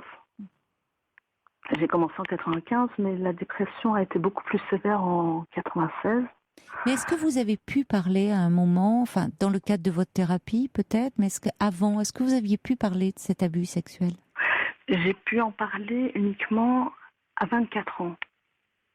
Pourquoi? Dans quelles circonstances? Dans des circonstances qui faisaient que ma mère ne comprenait pas toujours pourquoi j'étais une personnalité très fuyante et pourquoi j'étais fort instable et que à un moment donné je lui ai dit mais tu sais maman, peut-être que le fait que je me retrouve dans un intérieur n'est pas toujours pour moi quelque chose de rassurant.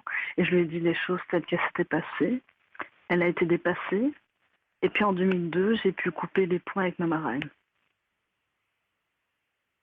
En lui parlant de ce qui s'était passé? Disons que ma marraine, j'en ai parlé uniquement, je pense, les années, ça que je me souviens plus ou moins des années, je lui en ai parlé en 2010, je pense, au téléphone. Vous avez la mémoire des dates, c'est incroyable. Mais c'est vrai que, disons que ma marraine, c'est quelqu'un de fort orgueilleux, mais cet aspect dysfonctionnel de sa famille n'est pas trop étonnant, quoi. Il n'est pas du tout étonnant, parce que c'est quelqu'un qui, voilà, pour des raisons diverses, a elle-même un gros souci avec l'intime, je pense. Et la question, alors que vous souhaitiez me poser ce soir, puisque vous avez parlé d'une question, je précise que vous êtes en psychothérapie, vous dites que ça vous fait du bien, vous retrouvez un peu d'estime de vous-même. Et vous aviez une question particulière à me poser, à moi? Oui, tout à fait. La question, c'était un peu témoigner de toute l'ambiguïté des relations au final, parce que c'est vrai que je fais symboliquement le deuil d'une relation, d'un idéal que je pensais pouvoir vivre avec une personne que j'ai longtemps considérée comme mon âme sœur, que j'avais vraiment magnifiée dans mon esprit. Une femme? Une femme, oui. Et quelqu'un que je connais depuis 2001. Et quelle était la nature de votre lien? Une amitié un peu, comment dire, une amitié très forte au niveau des points communs, une pléthore de points communs, comme de vies parallèles, mais quelque part une sorte de... Comment expliquer? Vous dites comme une âme sœur, enfin, oui, ça résume beaucoup, vous vous retrouviez beaucoup en elle, vous vous sentiez très proche. Elle avait le même âge que vous? Je pense qu'elle a, normalement, elle est née en 82. 82, moi je suis née en 78. Mais voilà. Oui, donc elle est de la même génération que vous. Voilà, même génération. Et pourquoi vous dites que vous devez faire le deuil de cette relation? Parce que récemment, au mois d'août, il s'est passé quelque chose entre elle et moi. Je pense qu'il y avait déjà eu quelque chose c'est comme une saga. C'était déjà passé quelque chose entre elle et moi en 2005. Et quand vous dites qu'il s'est passé quelque chose, c'est-à-dire un incident? Non, il s'est passé une sorte de rapprochement. Et disons que ça m'a un peu... ça m'a... Déstabilisé? Pardon? Qu'est-ce que vous avez ressenti? J'ai senti que c'était une logique pour moi, qu'en fait ça dépassait les mots et que j'ai toujours eu des sentiments pour elle, elle le sait, et que j'avais l'impression que c'était vraiment une sorte de... Oui, j'avais lâché le mental, quoi. Bon. Et que j'étais au niveau du cœur et que c'était très beau.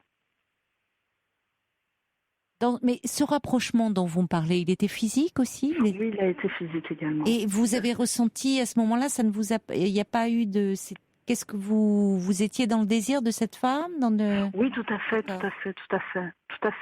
Oui, parce que là, c'est pas clair, hein. Vous me parlez d'amitié, après vous me parlez du cœur, mais vous évacuez la dimension... intime. Oui, tout à fait. Mais c'est peut-être parce que je suis un peu pudique, mais paradoxalement, je téléphone à la radio.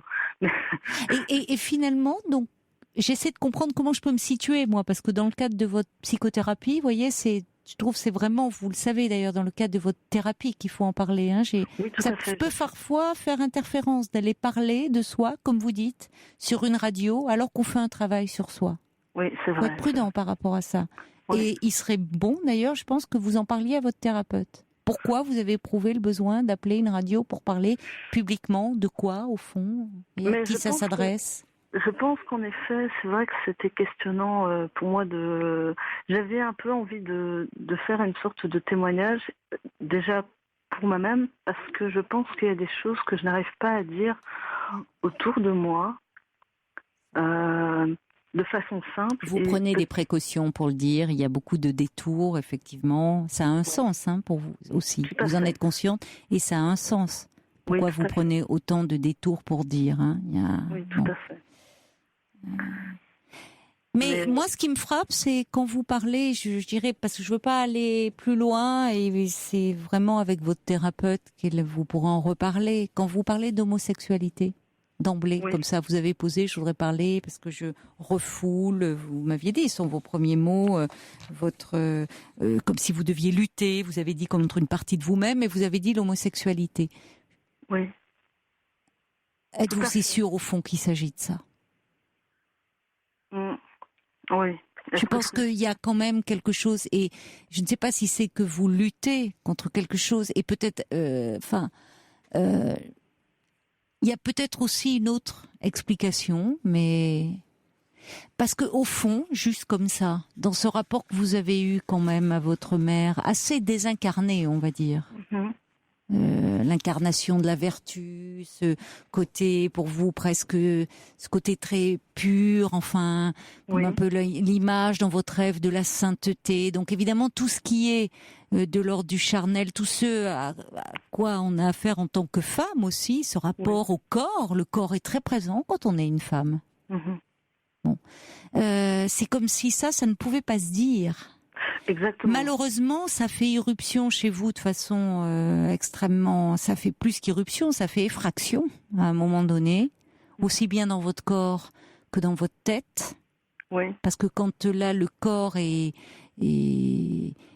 brutalisé, même si c'est pas fait dans un cadre avec de la violence, mais qu'il y a cette atteinte, qu'il y a un abus perpétré contre un enfant si petit, il y a toujours quelque chose qui fait effraction, et pas seulement dans le corps, mais aussi dans la tête. Oui. Alors c'est difficile pour vous de rejoindre ces deux images. C'est-à-dire que quand vous dites votre rapport aux hommes est assez compliqué, vous recherchez chez eux plutôt un côté féminin, peut-être parce qu'à ce moment-là ils sont moins angoissants. Parce que dites-moi, l'image de l'homme entre votre père qui s'alcoolisait, ce garçon qui se livre à des attouchements sur vous, qui vous impose des attouchements, on comprend que l'image de l'homme, elle soit pas terrible, hein ? Oui, tout à fait. Bon, quant aux femmes, oui, il y a quelque chose d'hyper idéalisé. Et peut-être qu'aussi pour vous, c'est important de vous rapprocher d'une femme, d'avoir comme ça une amitié très forte, une proximité affective aussi, et avec une femme pour continuer à vous construire au fond. Parce que c'est difficile quand on a une image, au fond, aussi désincarnée. Et peut-être aussi vous rapprocher de femmes, vous lier comme ça à des femmes, c'est aussi un apprentissage pour vous de ce qu'est être une femme, de ce qu'est la féminité, sans pour autant que ça prenne une dimension sexuée. C'est peut-être encore plus compliqué que ça. Oui. Donc donnez-vous du temps pour ce cheminement que vous faites, et vous avez peut-être raison de ne pas dire, de prendre beaucoup de circonvolutions pour dire, parce que parfois quand on utilise un terme pour se définir, et beaucoup d'ailleurs par rapport aussi à son identité, à sa sexualité, c'est toujours très réducteur de définir quelqu'un par un qualificatif d'ailleurs, quel qu'il soit. Donc après tout, continuez à ne pas vous définir pour peut-être justement vraiment vous trouver et être plus apaisé. Voilà. Vous voyez, ça a peut-être un sens tout ça. D'accord. Bon. Un grand merci. C'est moi qui vous remercie de votre confiance. Au revoir Chantal. Au revoir. Au revoir. Chanson de circonstance, Charles Aznavour, Noël au salon. Au saloon, oui. Oui, Noël au saloon. Oui, je n'ai pas fait attention. Allez, on accueille maintenant, je crois que c'est Sylvaine qui est avec nous. Bonsoir Sylvaine. Ah, bonsoir Caroline. Bonsoir, vous avez l'air surprise d'être avec moi à l'antenne. Je suis très contente que vous receviez mon appel. Mais j'ai peur de pas être claire. Je vous le dirai, ne vous inquiétez pas. D'accord, oui, d'accord. Je vous le dirai si c'est pas clair. Je vous poserai des questions, ne vous inquiétez pas. Vous voulez me parler de votre fils, hein, c'est ça? Oui, qui a 15 j'ai ans. un grand garçon qui a 15 ans oui. Et qui ne va pas au lycée. Bon. Alors ça me crée beaucoup de soucis. Et depuis combien de temps il ne va pas au lycée? Il a été au lycée 3 jours. À la rentrée? Il est entré en seconde, oui. En septembre. Oui. Il est allé au lycée 3 jours. Mais il avait déjà raté 2 mois à la fin de sa 3e. Pour quelle raison? C'est-à-dire en mai-juin. Oui. Qu'est-ce qui s'était passé à la fin de la 3e? En fait, j'ai un ami qui nous héberge et qui s'occupe de lui depuis qu'il est né, parce que son papa ne s'en est pas occupé. Et puis, il se fâchait beaucoup après lui pour les devoirs. Mais à part ça, il a rencontré son père dans un point rencontre. Il l'a rencontré 4 fois. Il n'a pas voulu lui parler. C'est son père donc qui avait fait la demande? Oui, parce que la CAF l'obligeait à payer la pension alimentaire. Alors il a demandé à voir Marceau. D'accord. Bon. Mais oui, donc ça faisait contexte 14 un peu. Ans qu'il l'avait pas vu. Il y a beaucoup de choses un peu perturbantes pour lui en ce moment. Retrouver son père. Bon. Oui. On va continuer à parler de votre fils et de ce qui vous préoccupe avec lui. Sylvaine, ce sera après le journal de minuit. Donc je vous demanderai de ne pas raccrocher et on se retrouve dans quelques minutes. À tout de suite. Très bien, merci.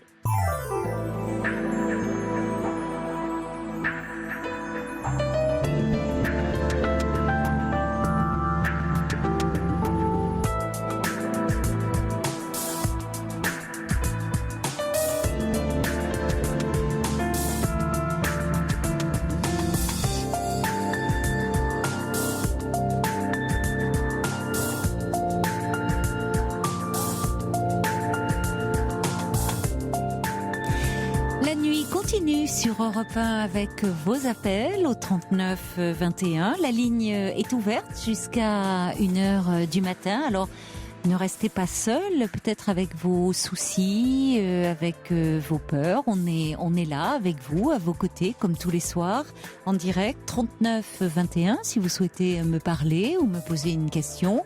Ou vous pouvez également composer ce numéro si vous souhaitez dialoguer avec un auditeur. Alors, on va retrouver Sylvaine. Vous êtes là ? Oui. Alors Sylvaine, vous êtes un peu soucieuse parce que vous avez un fils de 15 ans qui ne va plus au lycée alors qu'il était en seconde.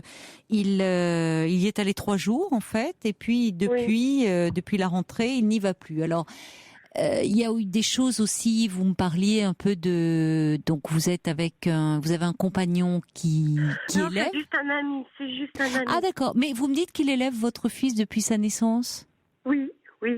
Donc, oui, c'est pas votre compagnon, c'est un ami qui a pris une place qui aime. Il a été mon compagnon. D'accord. Oui, il ne l'est plus, mais il continue à s'occuper de votre fils. Il s'occupe de mon fils, oui. C'est bien pour votre fils. Oui, et tous les deux, ils s'adorent. Bon, c'est important, puisque ça compense. Votre fils n'a pas connu son père, ou alors quand il était petit? Non. Et... Il a vu bébé, mais c'est tout. D'accord. Et là, donc il a fait la rencontre de son père dans un point rencontre. Il n'a pas voulu lui parler. Oui. Il y a eu un jugement parce que son père demandait un droit de visite lorsqu'il a eu ses 14 ans. Et Marceau a refusé. Il ne voulait pas voir son père. Et il a eu une avocate et il a été entendu par la juge. Il a expliqué que son père ne s'étant pas occupé de lui pendant 14 ans, il n'accepte pas de le connaître aujourd'hui. Et son père est parti à Marie-Galante après le jugement. Donc la juge a décidé qu'il n'y aurait pas de droit de visite parce que son père demandait un droit de visite à Marie-Galante. Oui, ce qui avait déclenché un peu ça, c'est aussi que la CAF lui demandait de verser une pension alimentaire. Ce qui explique aussi peut-être pour votre fils, ce père qui arrive, qui débarque comme ça, mais il se questionne un peu sur ses motivations, parce qu'après tout, pourquoi pas? À l'adolescence, souvent, justement, les jeunes gens sont très désireux de retrouver des racines. Oui, moi je lui disais, ce serait intéressant que tu le connaisses et que tu juges après, quoi, mais il a pas voulu, il s'est braqué. C'est vrai qu'au départ, on peut comprendre, c'est-à-dire qu'il arrive avec cette position très défensive en disant, au fond, pendant 14 ans, tu t'es pas soucié de moi, qu'est-ce qui fait que maintenant tu viens, surtout si... Et donc, c'est vrai qu'il faut, c'est tout un long temps de prendre le temps de s'apprivoiser. Il faut que le père qui fait cette démarche vraiment accepte aussi que l'enfant se montre un peu hostile au début. Si oui, ça aurait été mieux qu'il lui écrive ou qu'il l'appelle. Oui, ça peut pas se faire du jour au lendemain. Au lieu de passer par la justice comme ça. Mais qu'est-ce qui fait que... Parce que là, il peut pas rester sans être scolarisé. Il a vu un juge, donc c'est pas un juge des enfants, là, c'était un juge aux affaires familiales qu'il a vu. Non, il a pas... oui, pour le droit de visite, c'était un juge aux affaires familiales. Oui, mais là, le fait qu'il n'est plus scolarisé, ça va pas, ça? Parce que d'abord, jusqu'à 16 ans, la scolarité est obligatoire. Et puis, de toute façon, c'est dommage. Il faut pas qu'il gâche le potentiel. Qu'est-ce qui fait qu'il a arrêté d'aller à l'école? Il m'a dit qu'il se sentait angoissé quand il était au lycée, que même quand il était avec son ami dans la cour ou qu'il faisait un foot, il était jamais tranquille. Qu'est-ce qui se passait? Qu'est-ce qui s'est passé? Il y a eu des problèmes avec les autres. Au lycée, il ne s'est rien passé de spécial. Mais en dehors? Qu'est-ce qui s'est passé pour qu'il soit si angoissé comme ça, subitement, finalement? Je sais pas. Mais c'est ça qu'il faut savoir. Là. Et il est suivi par la maison des adolescents, par une psychologue. C'est très bien. Vous avez pris contact avec eux il y a longtemps? Oui. En septembre. Oui, vous avez bien fait. Donc, ça fait un moment que... Qu'est-ce qu'ils en disent? Il va au rendez-vous toutes les semaines. Bon, ça c'est très bon signe. Ça veut dire que... vous savez, pour qu'un adolescent aille au rendez-vous comme ça toutes les semaines, c'est qu'il y trouve du réconfort et c'est que ça lui fait du bien. Sinon, vous savez, les adolescents, quand ils veulent pas consulter, c'est très compliqué. Oui, il me dit qu'il est très gentil et qu'il a confiance en elle, qu'elle est très gentille. Bon, alors tant mieux, c'est encourageant. Mais moi, il a du mal à aller au rendez-vous et je n'ai aucune autorité sur lui, je ne sais pas comment agir et mon souci c'est que je lui fais toujours du chantage. Je lui dis, t'auras si tu fais ça, si tu vas à tes rendez-vous, si tu vas voir le conseiller d'orientation. C'est la seule chose qui marche. Oui, ça vous gêne d'avoir recours à cette méthode-là, quoi. Oui, je comprends. Oui, c'est pas... Là, il a sur un plan éducatif, avec une éducatrice. Alors, l'éducatrice, elle travaille elle est nommée par qui? C'est par la maison des adolescents qu'il a... Non, le CMP, la maison des adolescents, et l'assistante sociale de l'inspection académique. Oui, donc d'accord, ça c'est plutôt rassurant. Elles se sont rencontrées. D'accord. Et mon assistante sociale m'a dit, je pense que nous allons demander à un éducateur, mais en passant par le juge des enfants. Oui, et moi, je lui ai dit que je préférais que ça se fasse en prévoyance. Et donc, ils ont décidé qu'une éducatrice serait mise en place à ma demande. Oui. C'est moi qui l'ai demandé. Oui. Qu'une éducatrice serait mise en place en prévoyance. Elle a donné rendez-vous à mon fils et il n'y est pas allé. Qu'est-ce que vous appelez en prévoyance ? C'est-à-dire sans passer par un juge. Ah, sans passer par le juge des enfants. Oui, donc ça serait peut-être plus, il faut peut-être un cadre finalement. Ça vous fait peur qu'il y ait un juge des enfants ? Oui, ça... Oui, ça donne, c'est un côté plus... Tout de suite la justice, je comprends. Mais vous savez que le juge des enfants, il a un rôle de protection des mineurs. Bien sûr. Hein, c'est là votre fils. Alors évidemment, il peut aussi voir des mineurs impliqués dans des problèmes de délinquance, et donc il peut aussi être dans le versus répression, mais ça reste un juge des enfants. Donc ça veut dire qu'il tient compte du fait que ce sont des mineurs, donc c'est pas la même justice que pour les adultes. Et en plus, dans le cas de votre fils, on est vraiment dans le cadre de la prévention, de la protection. C'est-à-dire, qu'est-ce qui fait que votre fils, à un moment, est tellement angoissé qu'il ne peut plus aller au lycée. Et vous avez très bien réagi parce que vous avez mis en place autour de lui tout un système de protection. Oui, mais qui refuse. Non, qui ne refuse. Il n'est pas allé au rendez-vous de l'éducatrice. Et aujourd'hui, il a appelé mon assistante sociale pour savoir s'il pouvait avoir un autre éducateur, parce qu'il a eu l'éducatrice au téléphone qui lui a dit « Écoute, Marceau, tu peux venir au rendez-vous tout seul, t'as pas besoin de ta maman, etc. » Elle était directive et ça lui a pas plu. Et il s'est permis d'appeler mon assistante sociale pour lui dire qu'il voulait changer d'éducatrice. Et moi, je lui ai dit, Marceau, je t'ai fait un gros cadeau à Noël et il a encore marché au chantage. Non, mais je ça lui ai va dit, pas. Si, oui, ça va, enfin... si tu le veux, il faut que tu prennes rendez-vous avec l'éducatrice. Mais je trouve qu'il est pas, c'est pas mal d'appeler. Il est pas dans le refus total non plus. Il essaye, bon, il y a un peu, il appelle en disant qu'il veut quelqu'un d'autre. Alors après, on peut lui dire c'est pas lui qui décide de, la façon dont ça se passe. Mais voyez qu'il est pas dans le refus, dans la passivité, j'y vais pas et point barre. Il propose quand même autre chose. Oui, mais c'est moi qui lui ai dit d'appeler. Oui, mais je suis d'accord avec vous, c'est-à-dire que... mais il le fait quand même. Le chantage n'est pas une... Oui, il le fait quand même. Hein. Il va toutes les semaines au rendez-vous avec la psychologue de la maison des adolescents. Ça permet... Il travaille de concert avec le CMP, avec l'assistante sociale de l'académie. Ça permet, si vous voulez, il n'est pas lâché. Moi, au départ, quand on a commencé à se parler, je pensais que il était en rupture de scolarité, mais qu'il n'y avait pas de suivi. Or, déjà, jusqu'à 16 ans, c'est obligatoire. Et donc, il peut reprendre, c'est-à-dire qu'il travaille à élaborer un projet pour votre fils. Peut-être que vous, en revanche, vous semblez ne pas trop savoir ce qu'il en est. C'est-à-dire, est-ce que vous pouvez être reçu en tant que parent aussi dans cette maison des adolescents par quelqu'un d'autre? Pour dire, par exemple... J'ai été reçue 2 fois. D'accord. Au mois de septembre. Et après, elle m'a dit, on arrête les rendez-vous et on fait suivi avec Marceau. Mais moi, j'aurais besoin de quelqu'un qui me dise que... Oui, un peu de guidance parentale. Que vous ayez, vous, un peu ce qu'on appelle être un peu guidé et soutenu. Vous pouvez demander ça. C'est-à-dire que ça va pas être le même psychologue que celui qui suit votre fils. Mais vous pouvez demander... Voilà, vous pouvez demander à la maison des adolescents, en disant que vous auriez besoin de un peu vous entretenir avec quelqu'un, être un peu conseillé, notamment par rapport au fait que vous vous sentez un peu débordé, qu'il n'y a que le chantage affectif qui marche en ce moment, et vous avez bien conscience que c'est pas une bonne méthode. Hein. On fait comme on peut. Et je trouve que vous vous en sortez bien parce que, vous savez, déjà, c'est courageux de reconnaître qu'on est dépassé en tant que parent, parfois, avec ses enfants.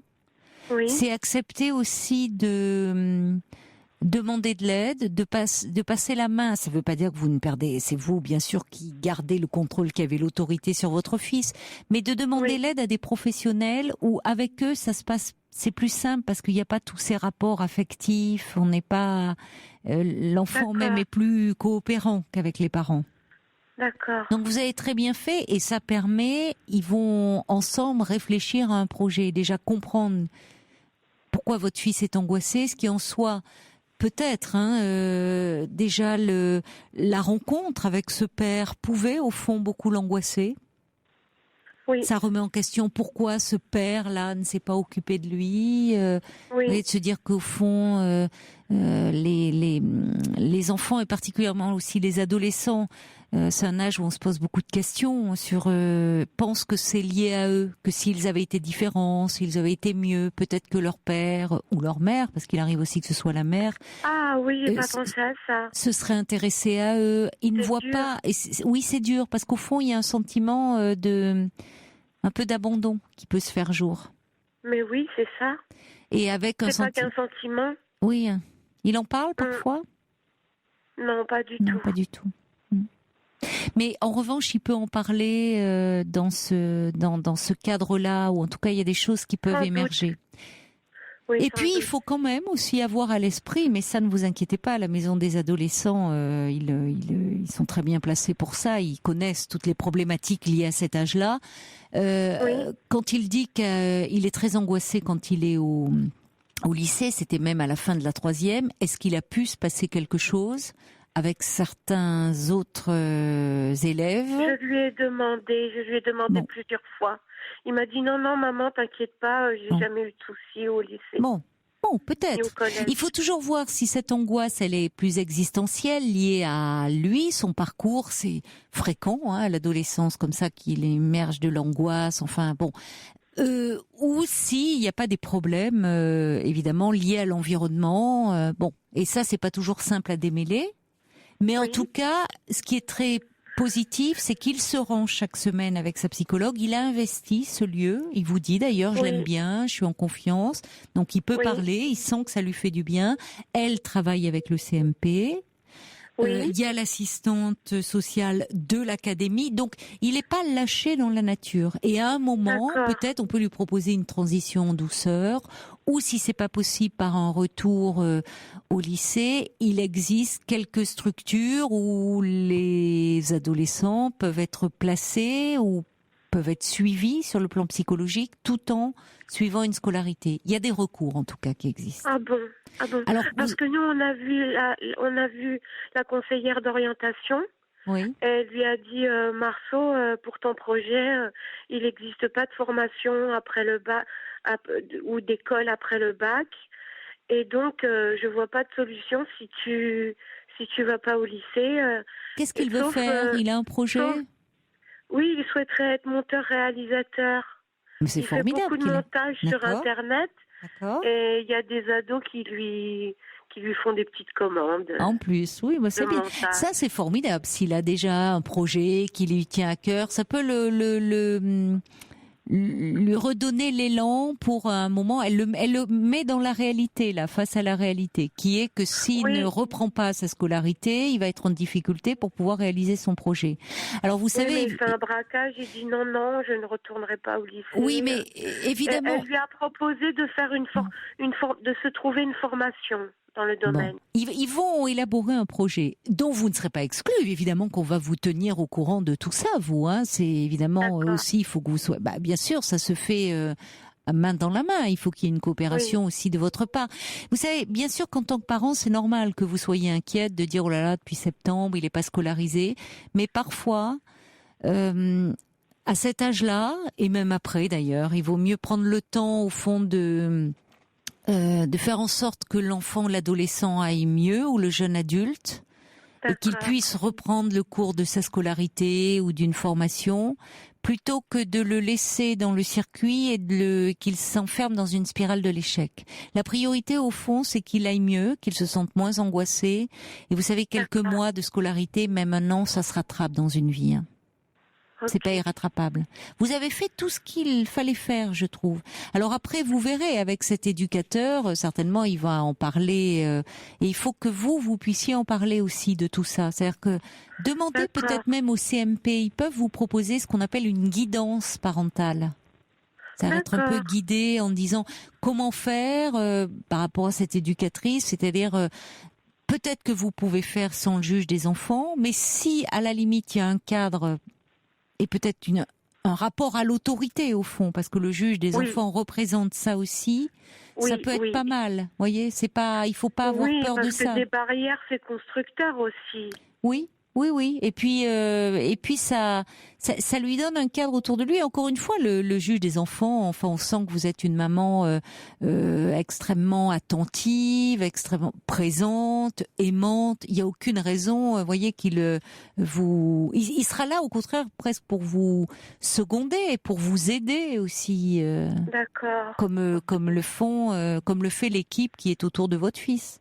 Mais vous pouvez appeler le CMP ou même la maison des adolescents en disant que vous auriez besoin un peu d'une guidance parentale ponctuellement pour pouvoir parler.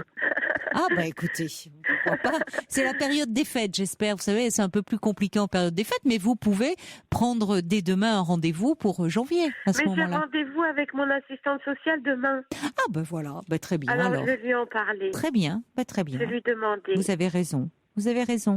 Vous inquiétez pas.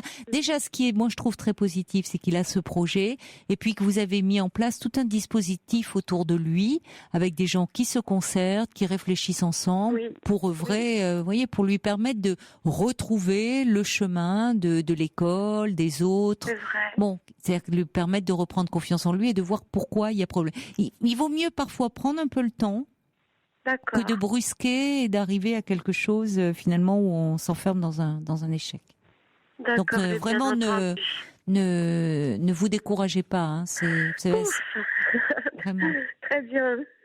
Bon, écoutez, vous pourrez me rappeler pour nous donner des nouvelles de votre fils. J'aimerais bien avoir de vos nouvelles et des nouvelles de Marceau. D'accord, très bien. À bientôt. Alors peut-être Sylvaine. Bonsoir à tous les auditeurs. Merci Sylvaine et bonne fête à vous. Merci à vous aussi. Au revoir. Au revoir. Nous sommes ensemble pour une petite demi-heure et vous pouvez bien sûr encore jusqu'à 1h du matin composer le 39 21 si vous souhaitez me parler, ou vous pouvez aussi laisser un message sur le répondeur de la libre antenne, et ce toute la nuit et toute la journée également. Si vous laissez votre prénom et un numéro de téléphone, surtout un numéro de téléphone, on ne manquera pas de vous rappeler. Je vous dis ça parce que parfois il y a des messages qu'on écoute attentivement et puis au dernier moment, vous dites « Oh, mon numéro s'affiche, donc je vous le donne pas. » Non, il ne s'affiche pas, donc on a vraiment besoin de votre numéro de téléphone si vous souhaitez intervenir à l'antenne. Hein. Sinon, bien sûr, vous n'êtes pas obligé de le donner. Allez, on va maintenant accueillir Marie. Bonsoir Marie. Oui, bonsoir Caroline. Bonsoir. Merci de m'accueillir. Vous êtes la bienvenue. Voilà, je suis un petit peu inquiète, je dirais. J'ai accepté à titre individuel d'intervenir auprès d'une famille étrangère, la petite fille m'ayant été indiquée comme ayant des difficultés scolaires. Hein, donc pour moi c'était une affaire simple, un bénévolat. Ah oui, dans le cadre d'une association alors. Non, c'est à titre individuel que je suis montée au créneau. Quoi. D'accord, oui, parce que ça se fait, l'aide aux devoirs, l'aide scolaire. Voilà, hein, c'est ça. Et donc, pour moi, c'était une affaire d'un petit temps d'1 heure par semaine, hein, ou de 2 séances par semaine. Et il se trouve que peu à peu, je découvre que les difficultés de langage sont importantes et que ces difficultés de langage... au moins un autre enfant de la fratrie les a aussi. Alors, j'ai essayé de comprendre. Ils ont quel âge, les enfants ? Pardon ? Ils ont quel âge, les enfants ? 7 ans, 11 ans et 14 ans. Et vous vous occupez des plus grands ? De la petite. De celle de 7 ans. Qui a 7 ans. Hein. D'accord. Donc, en fait, je me suis dit, j'ai essayé de comprendre un petit peu et je me rends compte qu'il y a quand même une sorte de gravité dans cette famille, hein, que j'ai essayé de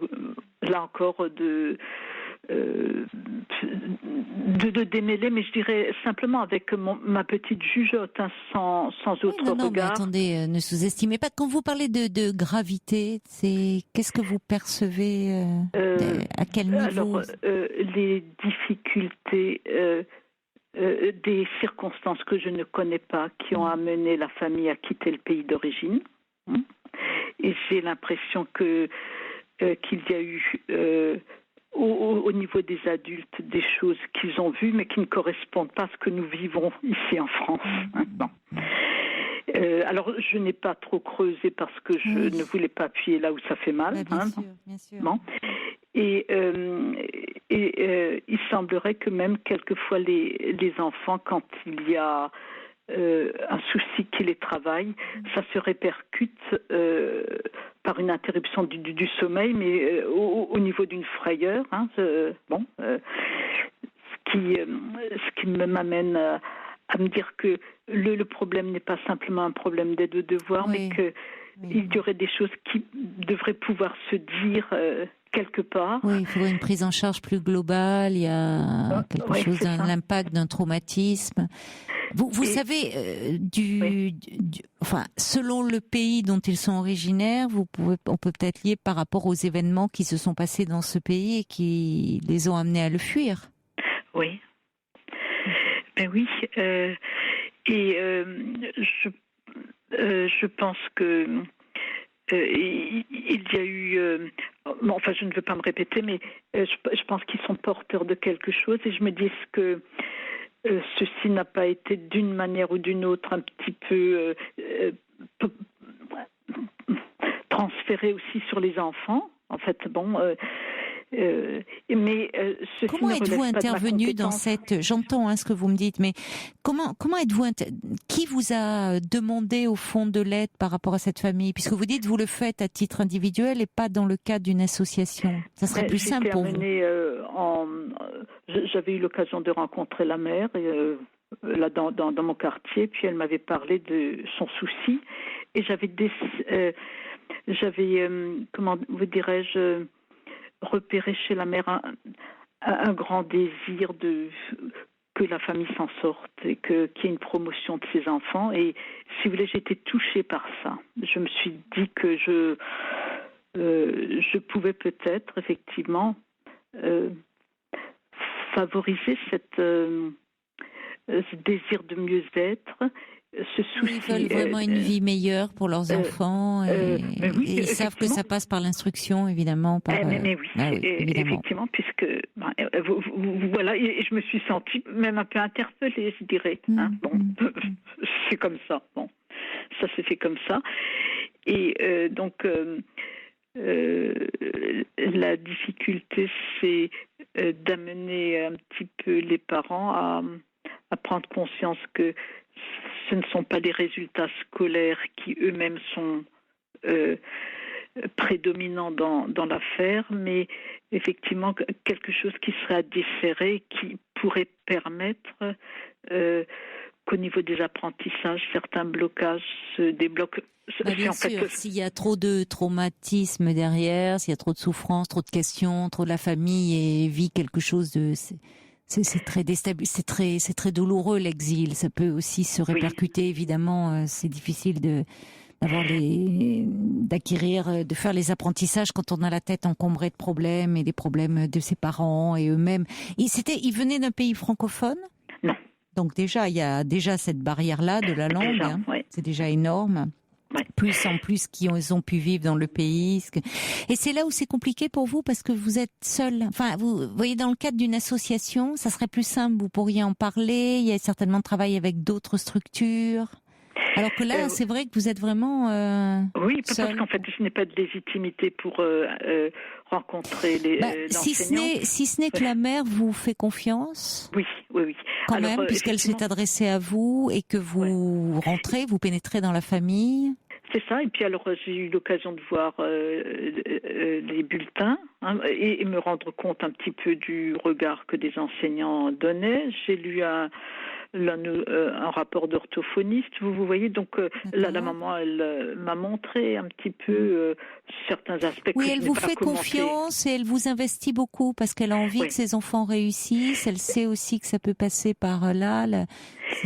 Donc vous pourriez aussi lui dire peut-être même être comme un porte-parole parce qu'elle-même avec la langue c'est compliqué pour s'adresser pour parler aux enseignants. La mère a fait beaucoup d'efforts d'acculturation. Ça, c'est. Et en fait, par moments, je trouve qu'elle a un langage plus délié que ses enfants, même s'il y a quelquefois, au niveau de la construction, de petites maladresses, mais je dirais que c'est secondaire, à mon avis. Hein.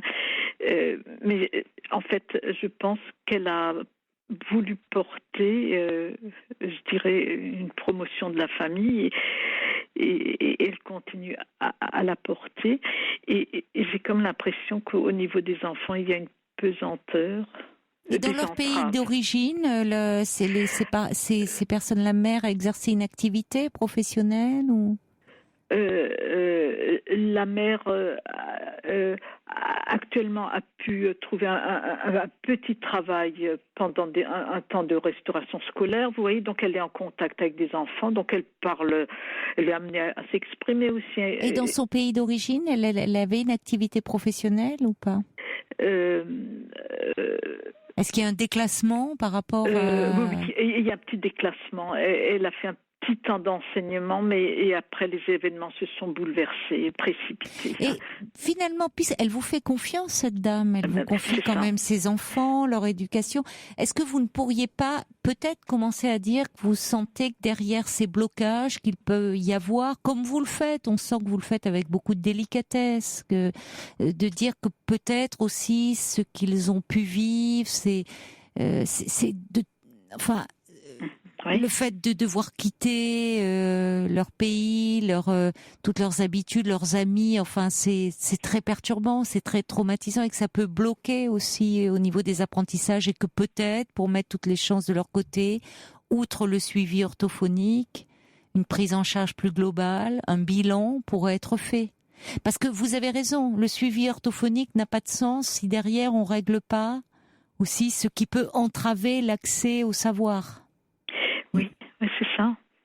Or, c'est mettre un peu un plâtre sur une jambe de bois si derrière il y a un problème plus complexe. En tout cas, ça mériterait peut-être d'être évalué.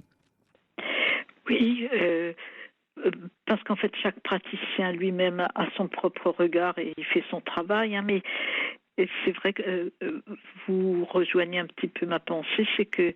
je me fie à ce que vous dites, hein, en même temps, donc je pense, je trouve ça très sensé ce que vous dites, hein, parce que oui, c'est comme l'impression qu'il y a des douleurs qui ne sont pas dites et qui n'ont pas pu se dire quelque part, parce que bon, ma foi, en France, il faut s'adapter, on vit... Parce que c'est la condition de... Oui, c'est leur priorité, ce qui... Mais oui. Et que en fait, comme il y a quand même une fragilité économique aussi. Oui, bien sûr. Ceci passe presque à la trappe parce que, ma foi, il y a d'autres. Il y a le souci des enfants, il y a le budget à gérer, il y a Oui, ils ont beaucoup tout est très précaire, évidemment. Oui, ils ont un statut de réfugié? Oui, ils ont un statut de réfugié. Hein. Bon, ça c'est déjà une chose. Hein. Oui. C'est important déjà, mais parce qu'il y a beaucoup d'associations qui pourraient leur venir en aide et comprendre mieux d'ailleurs leurs problématiques. Enfin, je pense à des associations telles que Médecins du Monde. Ah oui, j'ai pas pensé. Il y a toutes ces qui peuvent aussi connaître, voyez, qui ont une connaissance du terrain, des pays, de ce qui peut être vécu, des blessures, ils travaillent aussi. Il y a des interprètes, il y a. Oui. Parce que évidemment, on peut passer par les circuits aussi plus classiques, puisque vous me dites que l'enfant a été suivi par une orthophoniste. On peut passer, puisqu'ils sont scolarisés, par des circuits plus classiques tels que les CMP. Alors, CMP, CMPP, c'est pareil? CMPP, c'est pour les enfants. CMP, c'est pour les adultes. Oui, effectivement, oui. Donc, effectivement, il y aurait peut-être là une... Donc, ça, c'est possible, hein, évidemment, de demander. Mais c'est vrai que je pense à des associations, et il y en a beaucoup d'autres, hein, les associations d'aide aux réfugiés, dont j'ai pas les noms en tête. Celle qui me vient, c'est Médecins du Monde, puisque ils soignent, alors sur un plan médical, hein, sans distinction, évidemment, ils demandent pas... si les papiers, le statut pour soigner les gens, ils sont justement là à intervenir dans des situations où les gens se retrouvent dans une grande précarité. Et ils peuvent aussi, alors sur le plan psy, enfin, ça peut être intéressant peut-être de se mettre en contact avec eux parce qu'ils pourraient certainement vous aiguiller vers des structures peut-être plus adaptées. Mais le CMPP peut aussi être tout à fait opérant, même s'ils sont moins confrontés. Ça dépend aussi dans quel secteur ils travaillent, j'ai envie de dire. Vous voyez, dans certains secteurs, il y a des CMPP qui sont évidemment plus confrontés à ces problématiques-là de réfugiés, qui est quand même particulier, les souffrances liées à des traumatismes, liées à des vécus de conflits, de guerres, sans parler d'exil. Enfin, c'est pas les mêmes choses qu'un enfant qui vit ici, en France, qui a toujours vécu, même c'est très différent. C'est à prendre en considération. Oui. Et puis en fait, ce qui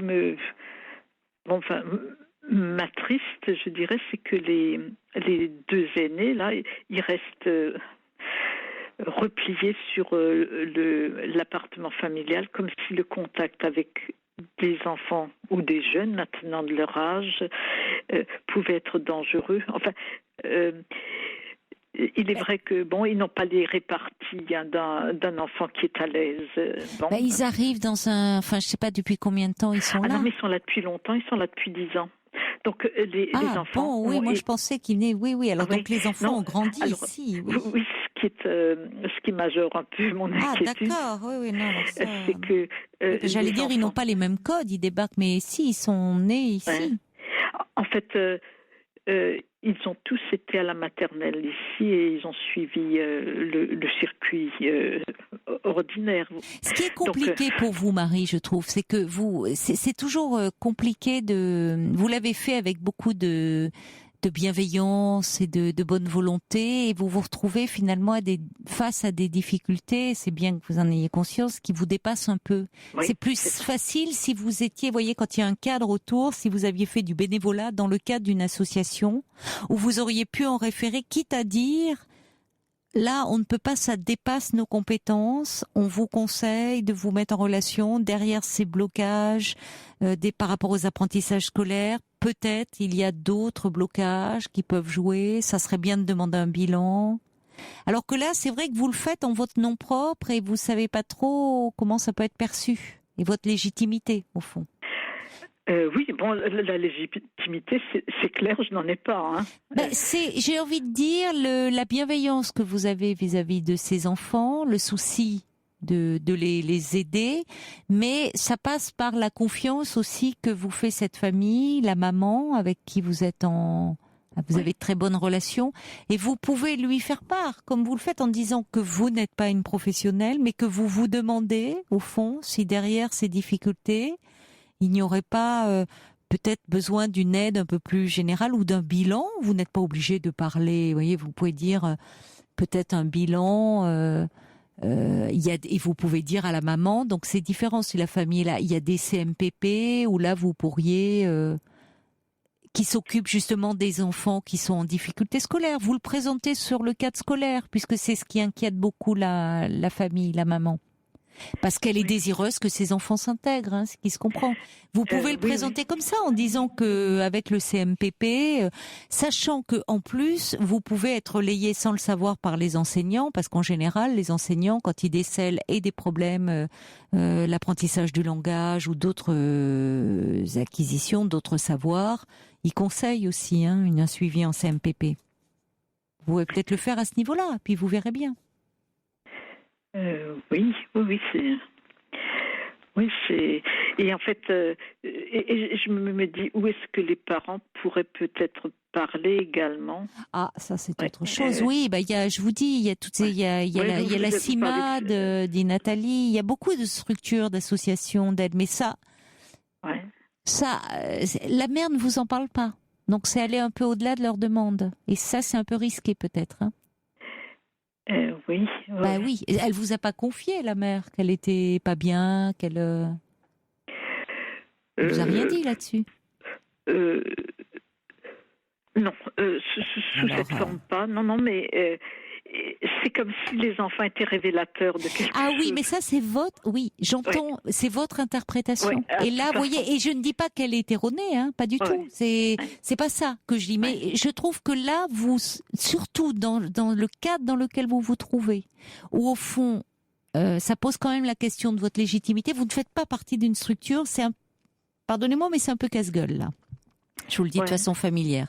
Je trouve que partez de la demande de la mère, qui est les enfants, le fait qu'ils s'intègrent bien à l'école, donc ils maîtrisent bien le langage, les savoirs, et vous pouvez dire, je pense que ça serait peut-être une bonne idée de demander un rendez-vous au CMPP pour faire un bilan plus global. On part des enfants. Après, le CMPP, il reçoit, vous savez, et d'ailleurs dans beaucoup d'autres cas moins, qui ne sont pas dans ce contexte-là, les symptômes des enfants, souvent, reflètent une difficulté au sein de la famille. Hein. Pas toujours, mais ça peut. Et on ne va pas forcer la main aux parents, on prend en compte le symptôme de l'enfant et on aide l'enfant. Et puis, il peut émerger chez le parent une demande d'aide. Mais on y va petit à petit. Hein. On brusque pas les choses, ça sert à rien. D'accord, oui. Donc, on part toujours, après tout, même dans des cas où il n'y a pas les familles n'ont pas, enfin, on n'est pas dans une question d'exil, de statut de réfugié, où l'enfant peut être le révélateur, oui, d'une problématique familiale. Et dans ces cas-là, ça ne veut pas dire on va quand même prendre en considération l'enfant et son symptôme. Et parallèlement, oui, peut-être, il va émerger, faire en sorte qu'il émerge chez les parents aussi une demande d'aide pour pouvoir vraiment aider cet enfant. Mais ça ne veut pas dire qu'on ne s'occupe pas de l'enfant. Donc passez par là, on vous a mandaté, entre guillemets, pour ça, hein, pas pour intervenir. Ouais. Tant qu'elle ne vous en parle pas, c'est un peu délicat d'aller sur ce terrain-là. Je trouve, hein. Après... Oui, effectivement. Donc oui, il faut que je sois très doucement. Oui, surtout que, comme vous dites, ça peut, s'ils n'en parlent pas, vous savez, il y a des associations qui viennent en aide à des gens qui ont été victimes de torture, on sait que ils peuvent vivre des traumatismes effroyables et on n'y va pas comme ça. Si les personnes n'en parlent pas, elles ont leur raison. Enfin, là, je trouve que ça déborde un peu votre cadre, hormis si vous receviez des confidences de la mère de façon spontanée. Ça, c'est autre chose. Mais pour le moment, c'est pas le cas. Donc vous pouvez vous en tenir aux enfants pour le moment. Ça me paraît plus prudent, je trouve, non ? Et vous pouvez donner, comme le dit PNOP, des adresses d'associations à la mère, comme ça, en disant il y a peut-être des structures qui pourraient vous aider, voyez ? Médecins du Monde, la CIMAD, il y en a beaucoup d'autres. Hein. D'accord ? Oui, d'accord. Oui, bon, j'ai déjà aiguillé vers des associations qui pourraient proposer des loisirs aux enfants en me disant on essaie d'ouvrir. Et elle est preneuse, hein, je cherche des relais extérieurs en dehors de moi. Alors vous pouvez lui donner des adresses d'associations qui pourraient peut-être l'aider. D'accord. Écoutez, je vous remercie beaucoup, Caroline. Non, je vous en prie. Et je vous souhaite merci de votre appel, Marie. Merci, bonne fête à vous également. Au revoir. Au revoir. Bonsoir Cécile. Bonsoir. Bonsoir. Oh, je vous entends pas bien, vous avez une petite voix. Oui, ça va mieux là. Ça va mieux là. Oui, ça va mieux. Vous vouliez réagir, je crois que vous avez entendu Romain qui nous parlait de son histoire avec une femme qui souffrait de troubles bipolaires et c'est ce qui fait que vous avez eu envie d'appeler. Oui, c'est exact. J'avais envie d'appeler parce que moi je suis moi-même bipolaire. Oui. J'ai été diagnostiquée il y a à peine 1 an. Oui, vous avez quel âge ? 44 ans. D'accord. Et donc j'ai appris que j'étais bipolaire en fait depuis l'adolescence. Et donc je voulais réagir par rapport à ce que disait Romain parce que étant bipolaire, en effet, je trouve que c'est très très difficile en tout cas de vivre des relations avec quelqu'un, même au niveau amical, au niveau professionnel, etc. C'est tout de suite conflictuel. Il y a tellement de phases. Moi, je suis pas stabilisée là. J'ai tellement de phases maniaques ou dépressives que c'est très très compliqué. Et donc, je voulais réagir en disant qu'il fallait pas qu'ils se sentent en difficulté par rapport à sa compagne. C'est plutôt elle qui se sent en difficulté par rapport à lui et qui se sent même victime et responsable par rapport à lui, je pense. En tout cas, oui, ça remet les choses à leur juste place. C'est-à-dire que quand on ne va pas bien, il faut être disponible pour une histoire d'amour, surtout au début. Or, comme vous dites, c'est déjà tellement difficile quand on n'est pas bien stabilisé, les alternances de crises comme ça maniaques, de crises dépressives, que on n'est pas vraiment disponible. Non, on n'arrive pour une pas histoire, à mettre de la pour distance. l'autre. Ben oui. Voilà. On ne peut pas mettre de la distance et donc on ne peut pas être disponible pour l'autre. Mais vous parlez en termes de responsabilité, c'est à quoi je n'ai pas demandé. J'aurais pu poser la question à Romain, est-ce qu'il se sentait responsable au fond de cette femme ou... Quand vous dites que au fond c'est elle qui peut se sentir responsable, qu'est-ce que vous voulez dire? Ou je sais pas, j'ai peut-être pas bien compris. Non, c'est ça, c'est bien ce que je voulais dire. Moi, c'est plus compliqué que ça parce que ma bipolarité ça a été diagnostiquée suite à l'émergence d'abus sexuels pendant l'enfance. Et en fait, comme c'était des abus sexuels, le premier en tout cas était quand j'avais 2 ans, 3 ans apparemment, ça a été refoulé. Et ensuite, j'en ai eu un deuxième quand j'avais 11 ans. Que j'ai refoulé aussi. Donc, quand ça a émergé en phase adulte, on a diagnostiqué la bipolarité suite à ces abus sexuels. Et pour moi, la bipolarité est liée à la responsabilité, c'est-à-dire le sentiment de culpabilité et culpabilité aussi par rapport aux relations que je peux avoir au niveau amical ou familial, etc. Parce que je me sens toujours coupable de faire souffrir les autres quand je suis en état de crise. Et c'est pour ça que je dis que sa compagne, à Romain, elle doit avoir aussi ce sentiment-là quand finalement, je vais employer une expression familière, mais quand elle lui fait la misère certains jours. Oui. Et qu'après, elle est plus calme, elle réalise au fond. Voilà, et c'est pour ça qu'elle le rappelle. Oui, c'est vrai, je n'avais pas envisagé cette explication-là aussi. En tout cas, oui, de se sentir au fond, elle sait elle peut être à l'origine, puisque c'est elle qui souvent était à l'origine de la rupture. Et vous, actuellement, vous êtes suivie, là ? Alors, je suis pas un très bon exemple parce qu'en ce moment, j'ai arrêté toute ma thérapie et tout le traitement. Oui. Alors, j'avais un suivi très important, notamment psychologique, et suite à une crise importante dépressive, j'ai fait ce qu'il faut pas faire, c'est-à-dire que j'ai appelé ma psychothérapeute, mais en dehors des numéros normaux, et donc elle l'a très mal supporté, donc elle m'a pas prise, et moi j'ai vu ça comme un rejet, et donc j'ai tout arrêté. Vous pourrez en reparler avec elle, Cécile, c'est pas très grave. Ça ne vous empêche pas d'en reparler avec elle. Elle peut très bien comprendre, elle sait qu'en période de crise, voyez, faut pas rester là-dessus. Ça serait dommage pour vous, je trouve, avant tout. Donc n'hésitez pas à la rappeler pour en parler. Merci en tout cas de votre analyse qui était très intéressante. Bonne soirée à vous. Merci, au revoir. Au revoir Cécile. Je vous embrasse, je vous souhaite une très belle nuit. Je vous dis à demain.